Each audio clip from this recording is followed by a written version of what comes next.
A very very good afternoon to all my नादान परिंदों। कैसे हैं आप लोग? Good afternoon everyone. अगर ऑडियो वीडियो क्लियर है तो प्लीज मुझे जल्दी से एक यस या थम्स अप भेज दीजिए। आज से हम एक नया चैप्टर शुरू करने वाले हैं, बहुत ही इंपॉर्टेंट, बहुत ही मजेदार, ढेर सारे क्लिनिकल एक्सपीरियंसेस के साथ। कैसे हैं आप लोग? मैं बिल्कुल अच्छी हूं बेटा, थैंक यू सो मच। आज हम ह्यूमन हेल्थ एंड डिजीज एक नया चैप्टर शुरू करेंगे क्लास 12th जूलॉजी के अंडर। लास्ट क्लास में हमने रिप्रोडक्टिव हेल्थ को कंप्लीट करा था। Yes everyone, hello hello, Jayant, Nikhil, Suhani, Samarth, Srishti, Aditi, Tanvi, good afternoon everyone. Audio video clear है? चलिए ग्रेट। तो आइए मेरे प्यारे प्यारे नादान परिंदों, इतना इंपॉर्टेंट चैप्टर शुरू करने वाले हैं, मजेदार चैप्टर शुरू करने वाले हैं। बिना आशीर्वाद के अपनी कोई क्लास कभी शुरू हो जाए ऐसा हो नहीं सकता, हो नहीं सकता। तो चलिए मेरे सभी नादान परिंदों, जरा चेहरे पे स्माइल, आंखों में चमक, दिल में फुल पॉजिटिविटी। आइए उस स्टेथोस्कोप के नाम आशीर्वाद लेते हैं अपनी बायोलॉजी माता का, बायोलॉजी मैया का। बोलो बायोलॉजी मैया की जय हो। खूब खुशी खुशी पढ़ना है, प्रेम से पढ़ना है, आनंद से पढ़ना है, मोस्ट इंपॉर्टेंट रेगुलरली पढ़ना है। बताइए मेरे प्यारे नादान परिंदों कि कितने स्टूडेंट्स हैं जिन्होंने रिप्रोडक्टिव हेल्थ कंप्लीट कर लिया है? जरा मी लिखकर भेजिए। कल हमने इसमें इनफर्टिलिटी पढ़ी थी और मैंने आपको कट्टर डीपीपी के अराउंड 25 क्वेश्चंस भी प्रैक्टिस करवाए थे। हाँ, इस चैप्टर में भी बहुत सारे किस्से कहानियां होंगे, बिल्कुल। मजे आए थे लास्ट चैप्टर में? मजे आए थे सबको? तो इस चैप्टर में भी बहुत मजे आने वाले हैं। अरे वाह, क्या बात है। इतने सारे स्टूडेंट्स मी लिखकर, यस लिखकर, थम्स अप भेज रहे हैं, बहुत बढ़िया। एक स्टूडेंट ने लिखा है मैम कट्टर डीपीपी ऑल्सो डन। पूरे कर लिए बेटा? 35 क्वेश्चंस और बचे थे। क्या बात है, वेरी गुड। अच्छा, आपके पास समरी लेक्चर, पीवाईक्यू लेक्चर और पॉडकास्ट लेक्चर आ गया बेटा? एक बार बता दो मुझे। Summary lecture, PYQ lecture, podcast lecture सब आ गया है? अभी करने की जरूरत नहीं है, आप संडे कर लेना, मैंने बता दिया था आपको। किसी और ने भी कट्टर डीपीपी कर ली है? क्या बात है यार, तुसी तोप हो, तुसी नीड दी होप हो। Well done, well done. अरे दिल खुश कर दिया। 11th हमारा कंप्लीट हो चुका है। थोड़ा थोड़ा थोड़ा जब भी टाइम मिले 10-15 मिनट का पॉडकास्ट सुन लिया करो किसी भी चैप्टर का बेटा। एक आपको शॉर्ट बात बताती हूं, 10 मिनट रील स्क्रॉलिंग से अच्छा 10 मिनट पॉडकास्ट सुन लो मेरा। 10 मिनट रील स्क्रॉलिंग से अच्छा 10 मिनट गुरु माँ की रील सुन लो, उनका पॉडकास्ट सुन लो, आपका भला हो जाएगा। पॉडकास्ट जब मन करे, कभी बिल्कुल मन नहीं कर रहा ना, मान लो पढ़ाई का, तो ऐसे चैप्टर का पॉडकास्ट सुन लो जो अपने को बहुत अच्छे से आता है। तो जब आप सुनोगे और आपको सब याद आएगा तो बॉडी में एंडोर्फिन्स निकलते हैं, पॉजिटिव हार्मोन्स रिलीज होते हैं, खुशी होती है, आनंद होता है, एक्साइटमेंट होता है, और वो भी आपको पढ़ने के लिए मोटिवेट कर देगा। 10 मिनट 1.6 1.7 की स्पीड पर 10 मिनट बोल रही हूँ बेटा, मात्र 10 मिनट आपके करना पड़ेगा ये। लेकिन मैं सच में आपको बता रही हूं, देखो अगर कोई बुरी चीज है, कोई बुरी आदत है, अब उसको कोई बोले छोड़ दो, तो छोड़ना आसान नहीं होता। आप उसे रिप्लेस कर सकते हो किसी दूसरी बेटर हैबिट से। बेटर हैबिट बोलो, गुड हैबिट बोलो, उससे रिप्लेस कर सकते हैं बेटा। This is more easy, replacement is more easy rather than leaving it completely. क्योंकि अगर एकदम से कोई बोलेगा छोड़ो तो वो एक वॉइड आ जाएगा, एक स्पेस, एक गैप आ जाता है और समझ नहीं आता दिमाग को मैं क्या करूं। तो दिमाग को मोबाइल की आदत है, दिमाग को सुनने की आदत है, दिमाग को रील शॉर्ट्स देखने की आदत है। तो आप बोलो मैं तुझे दिखाऊंगा, लेकिन मैं तुझे गुरुमा का पॉडकास्ट सुना देता हूं, चल। आप देखना उसको भी मजे आने लग जाएंगे, थोड़ी दिनों बाद खुद ही बोलेगा कि क्यों आज तू रील क्यों देख रहा है, मुझे पॉडकास्ट सुना।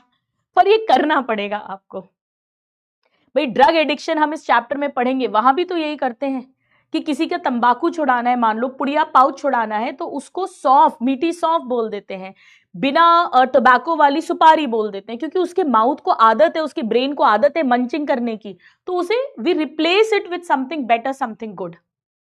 Okay, so please replace your reels, your social media, bad interactions with गुरुमा's पॉडकास्ट, समरी लेक्चर्स एक्सेट्रा। बिल्कुल बोरिंग नहीं लगेगा, आई प्रॉमिस। ठीक है, चलिए, तो प्यारे नादान परिंदों, रिप्रोडक्टिव हेल्थ कंप्लीट हो गया है और आज हम शुरू करने वाले हैं ह्यूमन हेल्थ एंड डिजीज। तो सबसे पहले चैप्टर को फुल इज्जत देके सुंदर सुंदर उसका नाम लिख लेते हैं, ह्यूमन हेल्थ एंड डिजीज। बेटा प्लानर के हिसाब से ही चल रहे हैं हम, बेटा प्लानर के हिसाब से। आज कट्टर डीपीपी एक क्वेश्चन प्रैक्टिस था और हम आज ह्यूमन हेल्थ शुरू कर रहे हैं क्योंकि कल हमने कर लिया था, वरना हम exactly according to your planner only we are moving. समझ आ रहा है ना सबको? हाँ, बॉटनी कर लो ना बेटा, बॉटनी 3.0 के पॉडकास्ट से कर ले क्या? एक स्टूडेंट ने लिखा है, कर लो, क्यों नहीं कर लो बेटा? सब टीचर्स हम लोग एक ही चीज तो पढ़ा रहे हैं, हम सब की अपनी अपनी बॉटनी, अपनी अपनी जूलॉजी थोड़ी ना है। हम सब ने थोड़ी ना इजाद करिए, पैदा करिए बॉटनी जूलॉजी, हम सब वही एनसीईआरटी पढ़ा रहे हैं। आप बिल्कुल कर सकते हो बेटा, कोई प्रॉब्लम नहीं है। अगर आप मेरी फ्रीक्वेंसी से कंफर्टेबल हैं तो आप भले ही वहां पर सर से पढ़ रहे हो। 3.0 में तो सर लेते हैं और दूसरी तो मैं ही लेती हूँ। सॉरी सॉरी सॉरी, हाँ हाँ, 2.0 में बॉटनी, हाँ वहां पे भी दोनों सर ले रहे हैं। तो अगर आप उनसे भी पढ़ रहे हैं बट आपको लगता है कि नहीं हम रिवीजन पॉडकास्ट से करना चाहते हैं, आप बिल्कुल कर सकते हो बेटा, कोई प्रॉब्लम नहीं है, इफ यू आर कंफर्टेबल। ठीक है, काफी सारे पॉडकास्ट वाईटी पे भी डाले हुए हैं, मेरे बॉटनी वाले भी डाले हुए हैं, सारे तो नहीं है, कुछ है। चलो खैर, एनीवेज 2.0 2025, हाँ उससे भी कर सकते हो बेटा। 2025 में उल्टा था, अभी इस साल मैं 2.0 में जूलॉजी और 3.0 में बॉटनी ले रही हूँ। पिछले साल मैंने 2.0 में बॉटनी और 3.0 में जूलॉजी ली थी। हाँ, तो 2025 यकीन 2.0 अगर आपके पास है तो आप उससे भी कर सकते हैं बॉटनी के पॉडकास्ट, बिल्कुल कर सकते हैं। ठीक है, शुरू शुरू में तो मैं खुद ही बड़ा कंफ्यूज रहती थी क्योंकि वो आदत पड़ी हुई थी 2.0 में बॉटनी, 3.0 में जूलॉजी, फिर इस बार स्विच हो गया। चलो आओ, ह्यूमन हेल्थ एंड डिजीज शुरू करते हैं। अब मैं सबसे पहले इसमें आपको वो पैराग्राफ पढ़ा रही हूं जो पैराग्राफ ज्यादातर स्टूडेंट्स छोड़ देते हैं, पहला पैराग्राफ। और 2025 ने हमको सिखा दिया है पहला पैराग्राफ पढ़ना भी। बेटा अपन ना एक दिन क्या करेंगे, अभी अपने को सिलेबस थोड़ा अच्छे से करने दो, अपना बहुत टाइम पर चल रहा है मस्त तरीके से। अपन एक दिन क्या करेंगे, सारे चैप्टर्स के जो इंट्रोडक्टरी पेज है और एक बार सारे चैप्टर्स की जो समरी है उसको मैं एक साथ क्लास में भी करवा दूंगी। आप तो कर ही रहे हो summary, I hope her chapter के बाद रोज मैंने बोला है, मैं भी एक बार ले लूंगी, डोंट वरी। तो अगर कोई इंपॉर्टेंट पॉइंट है जो थ्योरी में नहीं है, समरी में है, या थोड़ा समरी में लैंग्वेज डिफरेंट है, लिखने का तरीका डिफरेंट है, तो हम उसको भी अच्छे से नोट कर पाएंगे और हमारे कॉन्शियस माइंड में वो चीज आ जाएगी। ठीक है, मैं ऐसा कर दूंगी। डन। स्पॉटिफाई पे भी पॉडकास्ट है, किसका? मेरा पॉडकास्ट स्पॉटिफाई पे भी है क्या? हम लोग ने जो 2-3 टीचर्स ने हम लोग ने पॉडकास्ट करे हैं, समरी लेक्चर से कर लो यार, कोई फर्क नहीं पड़ता, आपके नोट से कर लो। वो तो मैंने इसलिए बोला क्योंकि मोबाइल की आदत है ना, तो वो सुनने से अच्छा ये सुन लो, इसलिए मैंने ऐसा बोल दिया। ठीक है, चलिए अब बेटा ध्यान से सुनो, एक मिनट। हाँ, हिपोक्रेट्स का नाम सुना है सबने? हिपोक्रेट्स लिखना मत।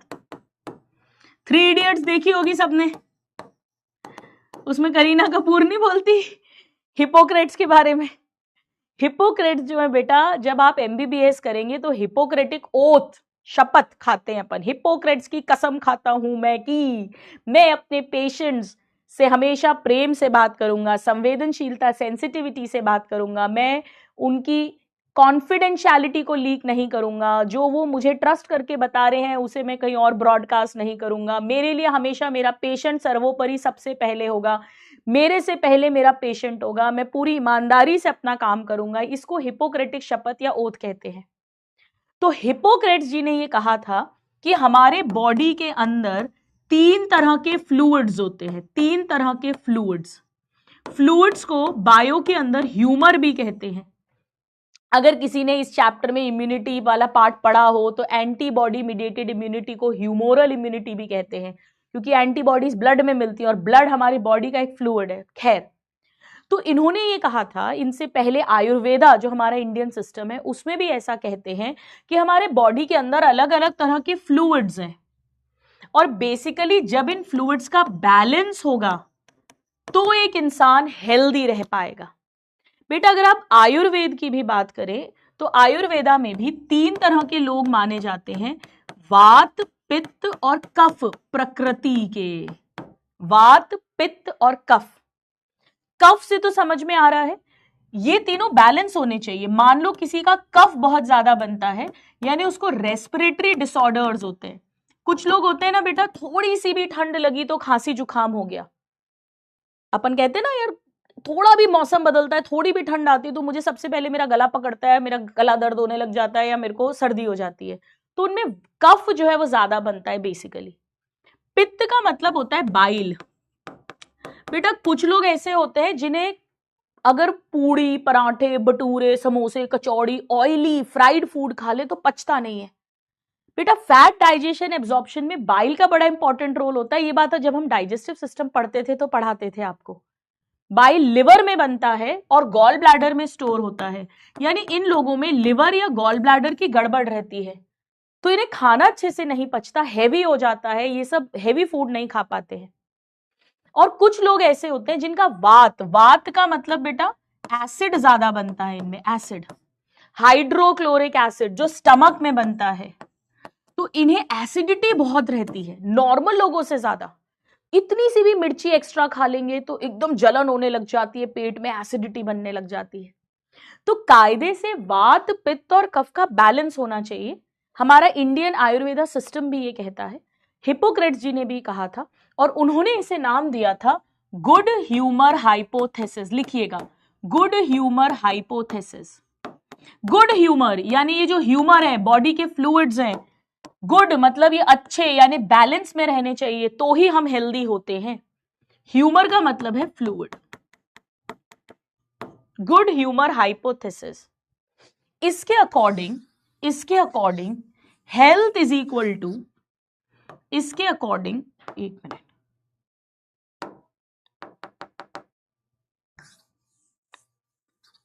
Health is equal to balance of body fluids. Health is equal to, health मतलब स्वास्थ्य, health is equal to balance of humours. Balance of humours हम सब में अगर आप देखेंगे तो वात, पित्त और कफ में से कोई ना कोई एक वृत्ति होती है, थोड़ा सा डिसबैलेंस होता है। So it is a balance of humours. यहां तक लिख लो। एक बार मैं यहां लिख देती हूं आपके नॉलेज के लिए हल्का सा, वात, पित्त एंड कफ। कफ का मतलब है इन्हें रेस्पिरेटरी डिसऑर्डर्स कॉमनली होंगे, खांसी वासी जल्दी से हो जाएगी as compare to other people.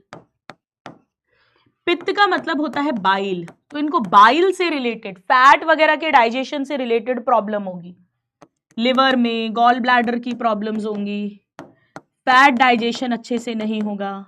बेटा इन्हें गर्मी भी बहुत लगेगी क्योंकि फैट्स अंदर है, एनर्जी।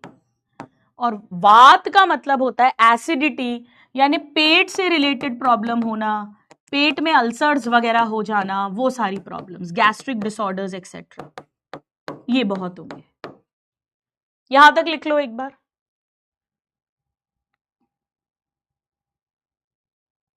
चलिए अब आइए एक बार अपनी एनसीईआरटी ओपन करिए। Please open your NCERT, everybody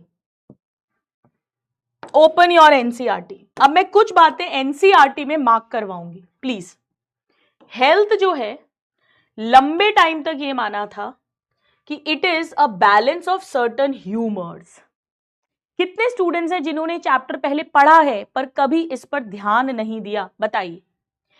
even early Greeks like Hippocrates या Indian Ayurveda system of medicine जो है, उसने भी यही बात मानी थी। इसे अर्ली लैटिन कर देंगे, रॉन्ग हो जाएगा। Early Greeks like Hippocrates and Indian Ayurveda system of medicine. Now ऐसा मानते थे ये कि जिनमें ब्लैक बाइल है, यानी बाइल गड़बड़ है, फैट डाइजेशन नहीं हो रहा, अंदर गर्मी गर्मी रहती है, उनकी हॉट पर्सनैलिटी है, बुखार आता है। नाउ इनके बाद एक साइंटिस्ट आए जिनका नाम है विलियम हार्वे। बेटा विलियम हार्वे जी ने हमारा जो ब्लड सर्कुलेशन है उसकी डिस्कवरी की थी, खोज की थी कि हार्ट से दूर आर्टरीज जाती हैं, फिर आर्टरीज आर्टीरियोल्स में डिवाइड होती हैं, फिर कैपिलरीज में डिवाइड होती हैं। कैपिलरी सिंपल स्क्वैमस एपिथेलियम की वॉल है, उसके थ्रू O2 CO2 जो भी मटेरियल है वो एक्सचेंज होता है बिटवीन ब्लड एंड टिश्यू, फिर वो जुड़ के वेन्यूल बनाती हैं, फिर वेन बनाती हैं, फिर when right atrium of heart में ड्रेन करते हैं। ये सारा जो डिस्कवरी है ब्लड सर्कुलेशन की, that was done by William Harvey. और विलियम हार्वे जी ने हमें यह बताया था कि ऐसा कुछ नहीं है जो अभी तक कहा जा रहा है, यानी इन्होंने गुड ह्यूमर हाइपोथेसिस को डिसअप्रूव किया था। डिसअप्रूव इन्होंने कैसे किया था? इन्होंने बताया था कि जिनमें बाइल गड़बड़ है उनका भी नॉर्मल बॉडी टेम्परेचर है, नॉर्मल, कोई बुखार बुखार कुछ नहीं है। तो आपको इसमें से क्या क्या बातें आनी चाहिए, अब हम वो लिख लेते हैं। अपने को क्या क्या बातें आनी चाहिए, कहां से क्वेश्चंस बन सकते हैं, अपने को तो वो मतलब है कि गुड ह्यूमर हाइपोथेसिस जो है फ्लूइड्स, ये अर्ली ग्रीक्स लाइक हिपोक्रेट्स। बेटा इसे Latin, Spanish, Indian, Chinese, Japanese, Pakistani लिख देंगे तो रॉन्ग हो जाएगा। तो Greeks like Hippocrates and also Indian Ayurveda system of medicine. इसे होम्योपैथी लिख देंगे, रॉन्ग हो जाएगा। Ayurveda system of medicine. बेटा अगर कभी आप कोई हकीम जी के पास गए हो, जो आयुर्वेदा डॉक्टर्स होते हैं उनके पास गए हो, तो वो हमेशा बताते हैं आपकी वात वृत्ति है या कफ वृत्ति है या पित्त वृत्ति है, ऐसा। तो Indian Ayurveda system and early Greeks like Hippocrates, इन्होंने ये दी थी बाय दीज, ये उसको फॉलो करते थे, हाँ बोलते थे। Now this was disapproved by William Harvey.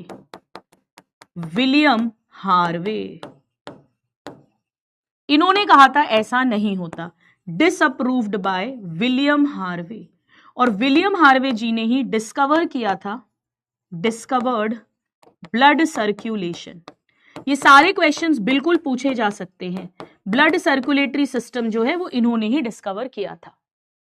एक बार नोट कर लो, मुझे डन कर देना।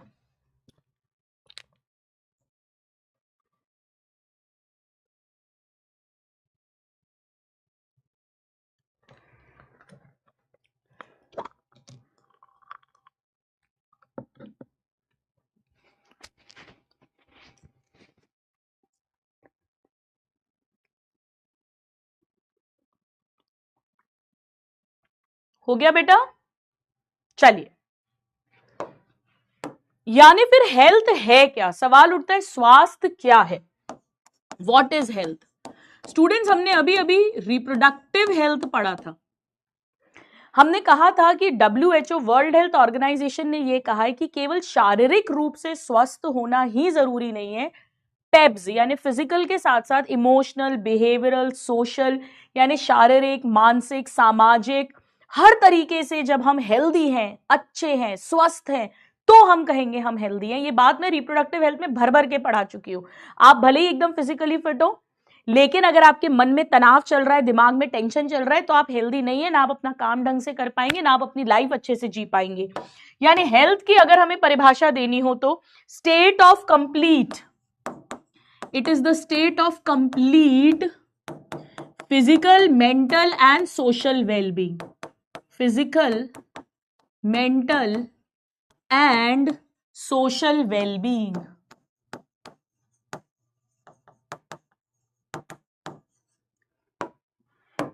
Complete physical, mental and social well-being.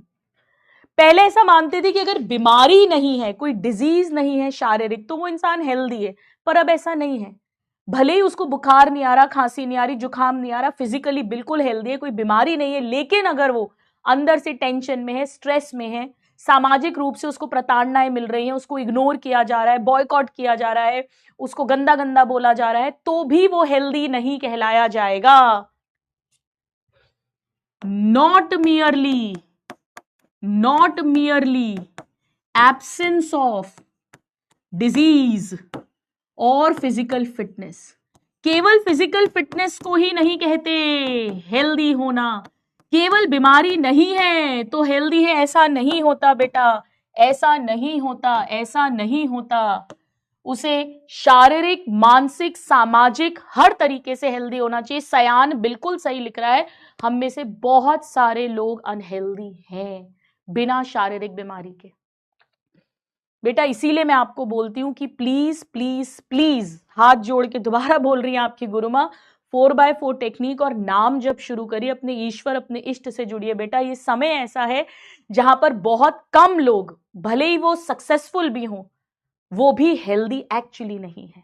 इतना स्ट्रेस है, इतने सोशल ट्रॉमाज हैं, इतने फैमिली ट्रॉमाज हैं, इतने अब्यूजेस हैं, रिलेशनशिप्स इतनी फ्रेजाइल हो गई हैं, कोई भी रिलेशनशिप हो, सच्चाई कम हो गई है, झूठ फैल गया है हर जगह, इतने कॉम्प्लेक्सेस हो गए हैं। और ये जो मेंटल सोशल हेल्थ होती है ना, ये जब गड़बड़ाती है तो इसका असर कभी ना कभी आगे जाकर हमारी फिजिकल हेल्थ पर भी आता है। ये हमने बड़ी बड़ी इंटरनेशनल कॉन्फ्रेंसेस में डिस्कशन हुआ है, जहां पर अब्रॉड के डॉक्टर्स आए, सीनियर सर्जन और फिजिशियंस, उनकी बात मैं कर रही हूं। बहुत सारे ऐसे स्टडीज करी गई हैं जहां पर लगातार मेंटल हेल्थ खराब होने से, कॉम्प्लेक्स होने से, हमेशा तुम गलत, तुम गलत, तुम गलत, तुम गलत, तुम गलत, तुम गलत बोलने से उस बच्चे में कैंसर तक हो जाता है आगे। तो बेटा इट इज वेरी इंपॉर्टेंट। देखो, हम बाहर की दुनिया को नहीं बदल सकते, we can not change anybody else, we only have control over ourselves. तो हम अपनी जिम्मेदारी लेकर अपने ईश्वर से जुड़े, ताकि वहां से हमें एनर्जी मिलती रहे, वो हमारे कंपस की तरह काम करें, हमें थाम कर चले, हमें सही रास्ते पर रखें। और अगर कोई बाहर से एक्सटर्नल हमें नेगेटिव भी बोल रहा है, तो हमारा माइंड फिल्टर कर पाए कि मुझे कितना लेना है और कितना नहीं लेना है, क्या सही है और क्या गलत है, मैं उसको समझ पाऊं, उसको फॉलो कर पाऊं। जी हाँ, तो ये थोड़ी थोड़ी बातें तो भाई इन चैप्टर्स में होंगी, क्योंकि as a doctor, as a Guruma, it is my duty, not just कि मैं सिलेबस कंप्लीट करा दूं और आप जो भाड़ में, ऐसा कतई नहीं है बेटा। आप मेरे लिए बहुत प्यारे हो। नीट में सिलेक्शन होना नहीं होना ये एक आयाम है, पर जीवन में अगर हमें अच्छा कुछ करना है तो उसके लिए बहुत जरूरी है कि हम हर तरीके से अपने आप को हेल्दी रखें, ताकि एक नहीं तो 50 ऑप्शंस धीरे धीरे अपने आप खुल जाएंगे। बट अगर आप हेल्दी नहीं है किसी भी तरीके से और आप सिलेक्ट भी हो गए, तो आप आगे जाके कहीं ना कहीं फंस जाओगे। तो सिलेक्ट तो होंगे हम, but this is also very important, है ना। बहुत होता है बेटा, बहुत होता है। यस, बिल्कुल सही। एक लड़की ने लिखा है, मैम मेरी मम्मी बहुत टेंशन लेती है। एक्चुअली पता है, जो इंसान टेंशन लेता है, आप ऐसा नहीं बोल सकते तुम टेंशन मत लो। अरे टेंशन कोई खाना थोड़ी ना है कि बोल दो तुम ये सब्जी मत खाओ और वो कल से छोड़ दे। नहीं, कौन इंसान टेंशन लेना चाहता है? मुझे एक बात बताओ, नेचुरली कौन इंसान चाहता है? जैसे मैं हमेशा बोलती हूँ, कौन स्टूडेंट फेल होना चाहता है? कोई स्टूडेंट नहीं चाहता।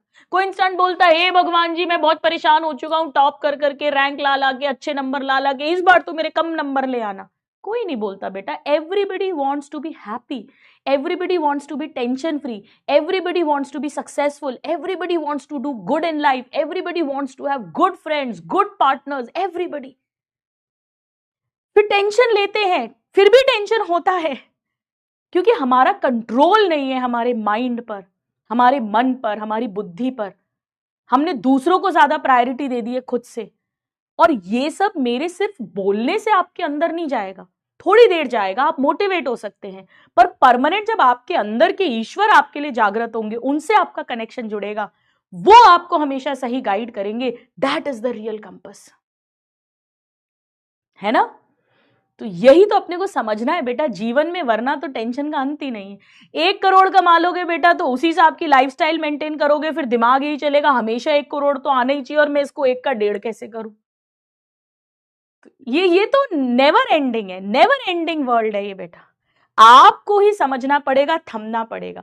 ऐसा कभी नहीं होगा कि ये अचीव कर लूं तो मैं टेंशन फ्री रहूं। तो टेंशन तो सबको है बेटा, उसको क्या बोलना चाहिए ना, उसको फिल्टर लगाना आना चाहिए। और वो खुद से नहीं होता, वो ईश्वर से जुड़कर ही होता है। अच्छे अच्छे बड़े बड़े जितना सक्सेसफुल आप सोच सकते हो उतने सक्सेसफुल लोगों से मिली हूं, और जीवन में यही अनुभव करा है कि जो ये खुशी होती है ना, जो आनंद होता है, जो मदमस्त हंसी होती है, वो उसी की आती है जो जुड़ा हुआ है। चलो आगे बढ़ते हैं। ये तो मेरा फेवरेट टॉपिक है, आप पढ़ लो अब, चलो थोड़ा तो पढ़ ले। तो अब आ जाओ भाई, बात कर लेते हैं जरा डिजीज क्या होती है। डिजीज, तो डिजीज क्या होती है भाई, क्योंकि चैप्टर का नाम है ह्यूमन हेल्थ एंड डिजीज, तो डिजीज क्या होती है बेटा? डिजीज मतलब कोई बीमारी, डिजीज मतलब बीमारी। So any deformity, any deformity, फॉर्मिटी तो अच्छी होती है, फॉर्म होना, डिफॉर्मिटी। अब बेटा शारीरिक बीमारी भी हो सकती है और मानसिक बीमारी भी हो सकती है। तो अगर फिजिकल या मेंटल वेल बीइंग में गड़बड़ हो जाए तो हम उसे कहेंगे डिजीज हो गई है, बीमारी हो गई है, डिफॉर्मिटी हो गई है। अब पैथोलॉजी का क्या मतलब है? स्टूडेंट्स, आप लोग जब एमबीबीएस में जाओगे तो फर्स्ट प्रॉफ में आपका एक सब्जेक्ट होगा फिजियोलॉजी। फिजियोलॉजी का मतलब होता है normal functioning of the body. जैसे हमने प्लांट फिजियोलॉजी पढ़ी, तो प्लांट रेस्पिरेशन कैसे करते हैं, फोटोसिंथेसिस कैसे करते हैं, प्लांट में ग्रोथ डेवलपमेंट कैसे होता है, हार्मोन्स का रोल पढ़ा। जब हमने ह्यूमन फिजियोलॉजी पढ़ी तो ह्यूमंस के अंदर respiratory system, circulatory system, excretory system, locomotory system, nervous system, endocrine system work कैसे करते हैं, रिप्रोडक्टिव सिस्टम वर्क कैसे करता है, ये नॉर्मल फंक्शनिंग को फिजियोलॉजी बोलते हैं, जो फर्स्ट प्रॉफ का सब्जेक्ट है। पर जब इन सिस्टम्स में से किसी में भी बीमारी हो जाए, डिजीज हो जाए और आप उसकी स्टडी करो, उसे पैथोलॉजी बोलते हैं, जो आपका सेकंड प्रॉफ का सब्जेक्ट होगा। तो फर्स्ट प्रॉफ के अंदर आपको पढ़ाएंगे नॉर्मल फंक्शनिंग और सेकंड प्रॉफ के अंदर आपको बीमारियां पढ़ाएंगे। जब आपको बीमारियां पढ़ाएंगे बेटा तो ऐसा लगेगा हर बीमारी अपने अंदर है। मैंने पहले भी बताया था शायद, जब मैंने एंडोक्राइन सिस्टम पढ़ाया था आपको, सेकंड प्रॉफ में एक डिजीज आएगी हाइपोथायरॉयडिज्म।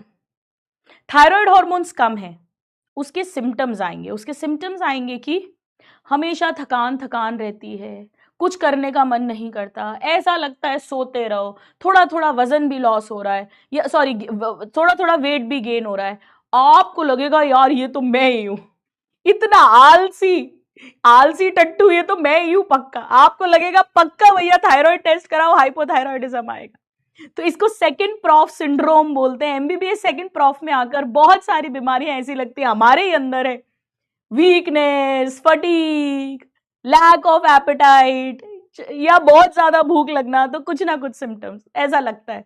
और सेकंड प्रॉफ में आके डरने भी लग जाते हैं, क्यों अभी बताऊंगी। ये सब सेकंड प्रॉफ सिंड्रोम्स है। सेकंड प्रॉफ में आओगे गुरुमा को याद जरूर करना। चलिए, अब पैथोजन क्या होगा बेटा? पैथो का मतलब ही बीमारी है, बीमारी की स्टडी तो पैथोलॉजी। तो पैथोजन क्या होगा? जो बीमारी करेगा। पक्का याद करना। एक लिख रहा है मैम कितने लेक्चर होंगे? अरे यार तुमको यही टेंशन है कितने लेक्चर होंगे, तुमको क्या करना कितने लेक्चर होंगे। तुम्हारा सिलेबस टाइम पर कंप्लीट कराऊंगी, रिवीजन करवाऊंगी, डोंट वरी, सब कुछ कॉन्सेप्ट से पढ़ाऊंगी। कहा इतनी मजेदार मजेदार हम लोग बातें कर रहे हैं और मैम कितने लेक्चर होंगे। बेटा वहां दिमाग कैसे जा रहा है तुम्हारा, ये बताओ। चलो, पैथोजन मतलब जो बीमारी करे। कौन बीमारी करता है भैया? बैक्टीरिया करता है, वायरस करता है, फंजाई करता है, प्रोटोजोआ करता है, ये सब बीमारियां करते हैं, उनको पैथोजन बोल देंगे। चलो लिख लेते हैं, प्रीवियस ईयर क्वेश्चन है बेटा आया हुआ, हल्के में मत लो इसको। डिजीज कॉजिंग ऑर्गेनिज्म, इंजॉय करके पढ़ो यार, क्लास को मजे लेके पढ़ो, सब्जेक्ट को। मेरा मोटो क्या है? आपको जूलॉजी से प्रेम करवा देना। डिजीज कॉजिंग ऑर्गेनिज्म, अब इसमें बैक्टीरिया आ जाएगा, जैसे TB, leprosy, diphtheria, typhoid, pneumonia. Virus आ जाएंगे, जैसे बहुत सारी पढ़ी है, हेपेटाइटिस बी, जेनाइटल हर्पीज, ये सब वायरस से होती है। एड्स वायरस से होता है, कोविड वायरस से हुआ था। फंजाई, दाद, खाज, खुजली फंजाई से होती है। Helminths, platyhelminths, aschelminths, round worms, flat worms, ascariasis, amoebiasis, entamoeba protozoa से होती है, प्रोटोजोआ से। मलेरिया प्रोटोजोआ से होता है बेटा। डेंगू, चिकनगुनिया वायरस से होता है। लिख लो कुछ। नाउ बेटा पैरासाइट ज्यादातर हमारे बॉडी के अंदर रहते हैं, तभी तो हार्म करते हैं। तो ज्यादातर जो पैरासाइट्स हैं वो बीमारी करते हैं।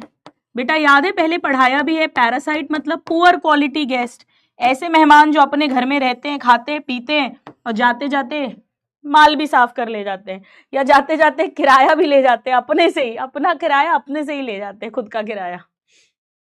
पढ़ेंगे पढ़ेंगे बेटा सब। चल आ जाओ जरा एनसीईआरटी निकालो, आओ जरा एनसीईआरटी निकालो। आइए आगे बढ़ते हैं। लेटर ईयर्स में क्या कहा था कि हमारा माइंड जो है वो न्यूरल सिस्टम, एंडोक्राइन सिस्टम के थ्रू काम करता है। हमारा इम्यून सिस्टम भी जिम्मेदार है, तभी हमारी हेल्थ होगी, रोग प्रतिरोधक क्षमता।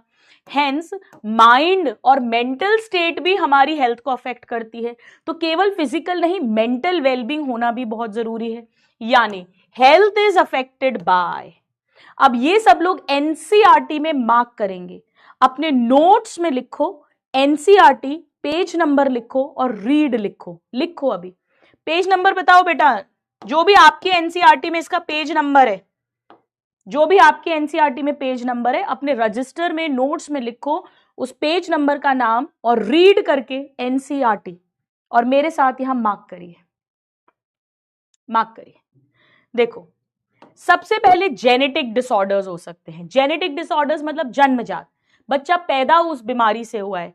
बॉटनी के अंदर प्रिंसिपल ऑफ इनहेरिटेंस में जितनी बीमारियां पढ़ोगे, चाहे सिकल सेल एनीमिया हो, down syndrome, Klinefelter syndrome, Turner syndrome, haemophilia, albinism, जितनी भी बीमारियां जो जन्म से होती हैं, जन्मजात। हमने क्रेटिनिज्म पढ़ा था, जन्म से हाइपोथायरॉयडिज्म हो सकता है तो क्रेटिनिज्म हो जाएगा। दे ऑल आर, डॉर्फिज्म पढ़ा था हमने, अगर ग्रोथ हार्मोन की जन्म से डेफिशिएंसी है। So a child is born with, child inherit करता है फ्रॉम पेरेंट्स। ये सब जेनेटिक डिसऑर्डर्स हैं, जन्मजात डिसऑर्डर्स, तो ये भी हमारी हेल्थ खराब करेंगे। दूसरा इन्फेक्शंस, इसे तो हम पढ़ेंगे ही, बैक्टीरिया से इन्फेक्शन हो गया, वायरस से इन्फेक्शन हो गया, फंजाई से इन्फेक्शन हो गया, हाथ में लाने से इन्फेक्शन हो गया, छींका तो दूसरे को इन्फेक्शन चला गया, हम पढ़ेंगे। और तीसरा लाइफस्टाइल। बेटा आजकल जब भी किसी का हाई बीपी आता है, हाई शुगर आता है, तो डॉक्टर साहब पर्चे पे पहली चीज क्या लिखते हैं प्रिस्क्रिप्शन पे? चेंज योर लाइफस्टाइल, या पहला ट्रीटमेंट लिखते हैं लाइफस्टाइल मॉडिफिकेशन, अपने जीवन जीने की शैली में बदलाव कीजिए। जैसे फूड बड़ा इंपॉर्टेंट है, बैलेंस फूड होना। केवल पूरी पराठे चेपे जा रहे हो, अभी तो यंग एज है बेटा, अभी तो पता नहीं चल रहा है। यंग एज में बहुत लोग मिर्ची बहुत खाते हैं, कितने लोग हैं स्पाइसी फूड बहुत खाते हैं, तब तो पता नहीं चलता क्योंकि इम्यून सिस्टम बढ़िया है बेटा, इम्यून सिस्टम हेल्थ को मेंटेन रखता है। पर जैसे जैसे इम्यूनिटी पुअर होती है, 30, 32, 35 की एज होती है, धीरे धीरे इनके पेट में अल्सर्स होने लगते हैं, एसिडिटी की प्रॉब्लम होने लगती है, इंडाइजेशन की प्रॉब्लम होने लगती है। ऐसी बहुत कॉमन प्रॉब्लम्स होती हैं बेटा। जैसे मैं राजस्थान में प्रैक्टिस करती हूँ, मेरे पास आप मान के चलो हर हफ्ते के अंदर दो तीन ऐसी महिलाएं आती हैं जो कहती हैं कि मैडम हमारे पेट में बहुत जलन होती है। और कुछ नहीं, मैं उनसे एक ही चीज पूछती हूँ, मैं उनसे ऐसे पूछती हूँ, मैं धीरे धीरे फंसाती हूँ उनको बातों में, सीधे सीधे नहीं बताते, वो झूठ बोलते हैं, तो मैं कैसे फंसाती हूँ उनको। मैंने कहा अच्छा बताओ आप सुबह कितने बजे उठते हो? अरे सुबह तो मैं तो तड़के उठ जाती हूँ। अच्छा तड़के कितने बजे? तो बोले मैं तो 5 बजे उठ जाती हूँ। मान लो गाँव के लोग बहुत जल्दी उठते भी हैं, तो 5 बजे उठ जाती हूँ। अच्छा तो उसके बाद क्या चाय वाय लेते हो? तो हाँ चाय तो पीते हैं। तो चाय के साथ थोड़ी ना कुछ लेते हो, चाय तो कोरी पीते होगे? हाँ कोरी चाय पीते। अच्छा फिर उसके बाद तो फिर तो काम वाम में लग जाते होगे, फिर तो कहाँ कुछ खाते होगे? बोले नहीं नहीं हम तो कहाँ खाए, मैं तो भगवान को नहलान धुलान के बाद ही खाती हूँ। तो भगवान को नहलाने धुलाने का नंबर कब आता है? जब बच्चों को स्कूल भेज दिया, पति जी को भेज दिया, जहां पर भी उनको काम पे जाना था, सब करके फिर नहा धो के फिर पूजा करके फिर पता पड़ा वो 11 बजे, 10:30 बजे, 12 बजे अपना नाश्ता कर रही है। नाश्ता और लंच जो है वो कंबाइंड हो चुका है। तो बेटा 5 बजे का कोई इंसान जगा है, पिछली रात को वो मान लो 11 बजे भी सोया, 12 बजे भी सोया, तो 5 घंटे वो, और 12 बजे कर रहा है तो 7 घंटे वो, यानी 12 घंटे तक उसके पेट में कोरी चाय गई है, खाली चाय। That is very acidic, very acidic. कभी भी कोरी चाय किसी को, ये देखो मेरी मम्मी, मेरी मम्मी, मेरी मम्मी, मेरी मम्मी, ये देखो मेरी मम्मी, सब मेरे घर में भी। सुना देना आज ये वाला गुरु माँ का लेक्चर उनको, आप सभी की मम्मियों को, सभी आंटियों को गुरु माँ की तरफ से। आपकी तो गुरु माँ नहीं हूं, आपसे तो छोटी हूं, तो आप मेरी तरफ से निवेदन है कि कृपया करके नंबर 1 कोरी चाय कभी नहीं पीना, भले ही उसके साथ एक बिस्किट खा लो, एक टोस्ट खा लो। नंबर 2, उठने के आधे घंटे के अंदर अंदर कुछ ना कुछ खाना है, भले ही एक बिस्किट खा लो। नंबर 3, बहुत अच्छी बात है आप फैमिलीज की इतनी केयर करती हैं, पर अगर आप अपनी केयर खुद नहीं करेंगे तो आगे आप फैमिलीज की केयर करना भी उतना नहीं कर पाओगे जितना आप चाहते हो। तो you have to take care of yourself. हर 2-2.5 घंटे में कुछ ना कुछ खाना है, भले ही आप रात की बनी हुई रोटी खा लीजिए जो रखी हुई है, कोई जरूरी नहीं अपन फैंसी फैंसी रोज ब्रेकफास्ट बनाए। Breakfast is the most important meal of the day, जो हम इंडियन ज्यादातर मिस करते हैं। हमारे यहाँ पे तो ब्रेकफास्ट का कॉन्सेप्ट ही नहीं है, सुबह चाय वाय पी ली, चाय दूध ले ली और सीधे फिर खाना खाते हैं। बेटा ब्रेकफास्ट बहुत जरूरी है, आप पोहे खाओ, आप भले ही पराठे खा लो, उसमें रोटी खा लो, लेकिन सुबह उठने के 2 घंटे के अंदर अंदर कुछ हैवी खाना होता है। आप ब्रेड खा लो, ब्रेड पे चीज स्लाइस लगा के खा लो, है ना, गांव के हो तो आप पुरानी रोटी बना के खा लो, पुरानी रोटी खा लो, कोई दिक्कत नहीं, पर कुछ ना कुछ पेट में जाना चाहिए, अभी नहीं तो आगे जाकर ये प्रॉब्लम देगा। बेटा यहां दर्द होता है एसिडिटी का, और अगर यहाँ की जगह थोड़ा सा लेफ्ट में हो गया तो आपको सीधे हार्ट वालों के पास भेज देंगे, अगर एज थोड़ी 35-40 है, और हार्ट वाले सीधे आपका ईसीजी ईको करवा देंगे बेटा। तो इसीलिए बड़ा ध्यान रखो, जो अभी प्रेजेंट में मम्मियां हैं और जो आप फ्यूचर में बड़े होने वाले हो, ये सबके लिए है। और ऐसा नहीं है कि मम्मी बोल रही हूँ, मम्मी तो इसलिए वर्ड कह रही हूँ मैं क्योंकि मैं गायनेक हूं, तो मेरे पास लेडी पेशेंट्स आती हैं, पर ये प्रॉब्लम आदमियों के साथ भी होगी, ऐसा नहीं है केवल फीमेल के अंदर ये प्रॉब्लम होगी, मेल्स के लिए भी, ठीक है। तो ये मेरा सभी मम्मियों को संदेश है और सभी पापाओं को भी। चलिए, अच्छा इसके बाद पानी, भाई पानी साफ होना चाहिए, पानी से बहुत सारी बीमारियां होती हैं। रेस्ट, रेस्ट, रेस्ट भी बड़ा इंपॉर्टेंट है। अब आप कहोगे गुरुमा हमको तो रेस्ट मिलता ही नहीं है, तो बेटा देखो 2 बातें हैं। एक तो ये कि बहुत सारा रेस्ट मिल सकता है जहां पर आप लोग नालायकी करके रील शॉर्ट्स या कहीं ना कहीं टाइम बर्बाद करते हो, तो वो पार्ट आपको रेस्ट, आप सोच लो कि मैं आधा घंटा सो लेता हूं बजाय आधा घंटा मोबाइल देखने के, वो भी बहुत ज्यादा आपकी बॉडी को हेल्प करेगा। और दूसरा बेटा अभी थोड़ा रेस्ट नहीं भी मिल रहा है ना तो कोई बात नहीं है, जीवन में 1-2 साल निकाल सकते हैं, पर ये ओवरऑल लाइफ की बात हो रही है, ठीक है। हाँ मैं सच बता रही हूँ, सच बता रही हूँ, ईसीजी को करा देते हैं, थोड़ा लेफ्ट में होगा तो उनको लगेगा हार्ट का तो नहीं है, कहीं कार्डियोलॉजिस्ट तो है ही, कार्डियोलॉजिस्ट का दिमाग सीधे हार्ट पे ही घूमता है बेटा, ये मैं रियल बातें बता रही हूँ। चलो नाउ एक्सरसाइज। अब एक्सरसाइज ऐसा नहीं कोई मोटा है थोड़ा फैट है तो वो ही करेगा बेटा, इवन अगर आप दुबले पतले हो, आपका बॉडी का वेट एकदम अप्रोप्रिएट है आपके हाइट के हिसाब से, तो भी एक्टिव एक्सरसाइजिंग होनी चाहिए। अब गुरुमा हम कैसे करें एक्टिव एक्सरसाइजिंग?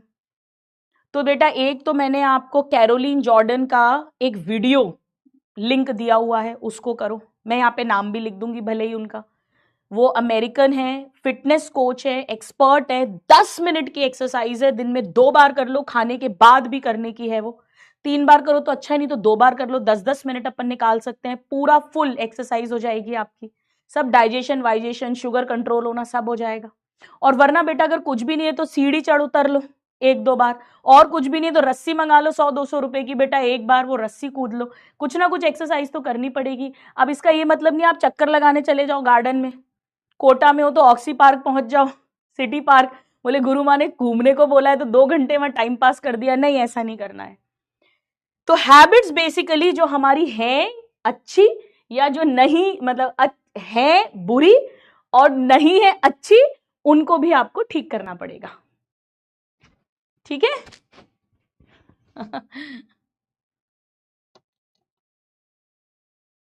चलो करें आगे, आगे बढ़े। तो ये मैं इसमें मार्क करा दूं, चलेगा बेटा? लिखवाऊं नहीं? चलेगा तो जरा चलेगा लिख दो, चलेगा। हाँ बैडमिंटन खेलते हो, बहुत अच्छी बात है। एक स्टूडेंट ने यहाँ लिखा है कि मैं केवल 1 आवर की स्लीप ले पाता हूं, मैं तो मान ही नहीं सकती बेटा, आप 1 आवर की स्लीप ले रहे हो तो 23 घंटे पढ़ाई तो नहीं कर रहे हो आप। टॉपर स्टूडेंट भी जो होता है वो भी आराम से 5 घंटे की स्लीप ले सकता है, 5 से 5.5-6 घंटे की। और ये मैं उस टॉपर की बात कर रही हूं जो 12th के साथ तैयारी कर रहा है। मैंने टॉप तो नहीं किया था पर 12th के साथ सिलेक्ट हुई थी मैं, और आराम से आप नींद ले सकते हैं अगर आप पढ़ाई कर रहे हैं, अपना स्कूल कर रहे हैं, अपना काम कर रहे हैं, यकीन के बच्चे हो तो बिल्कुल आप 6 घंटे तक आराम से नींद ले सकते हो। प्रॉब्लम क्या है कि अपन समय बर्बाद करते हैं, वेस्ट करते हैं, फिर अपन बोलते हैं 1 ही घंटे की नींद है। रोते रहो बेटा, कौन पूछ रहा है तुम्हारे को। चल, तो हेल्थ का मतलब क्या है?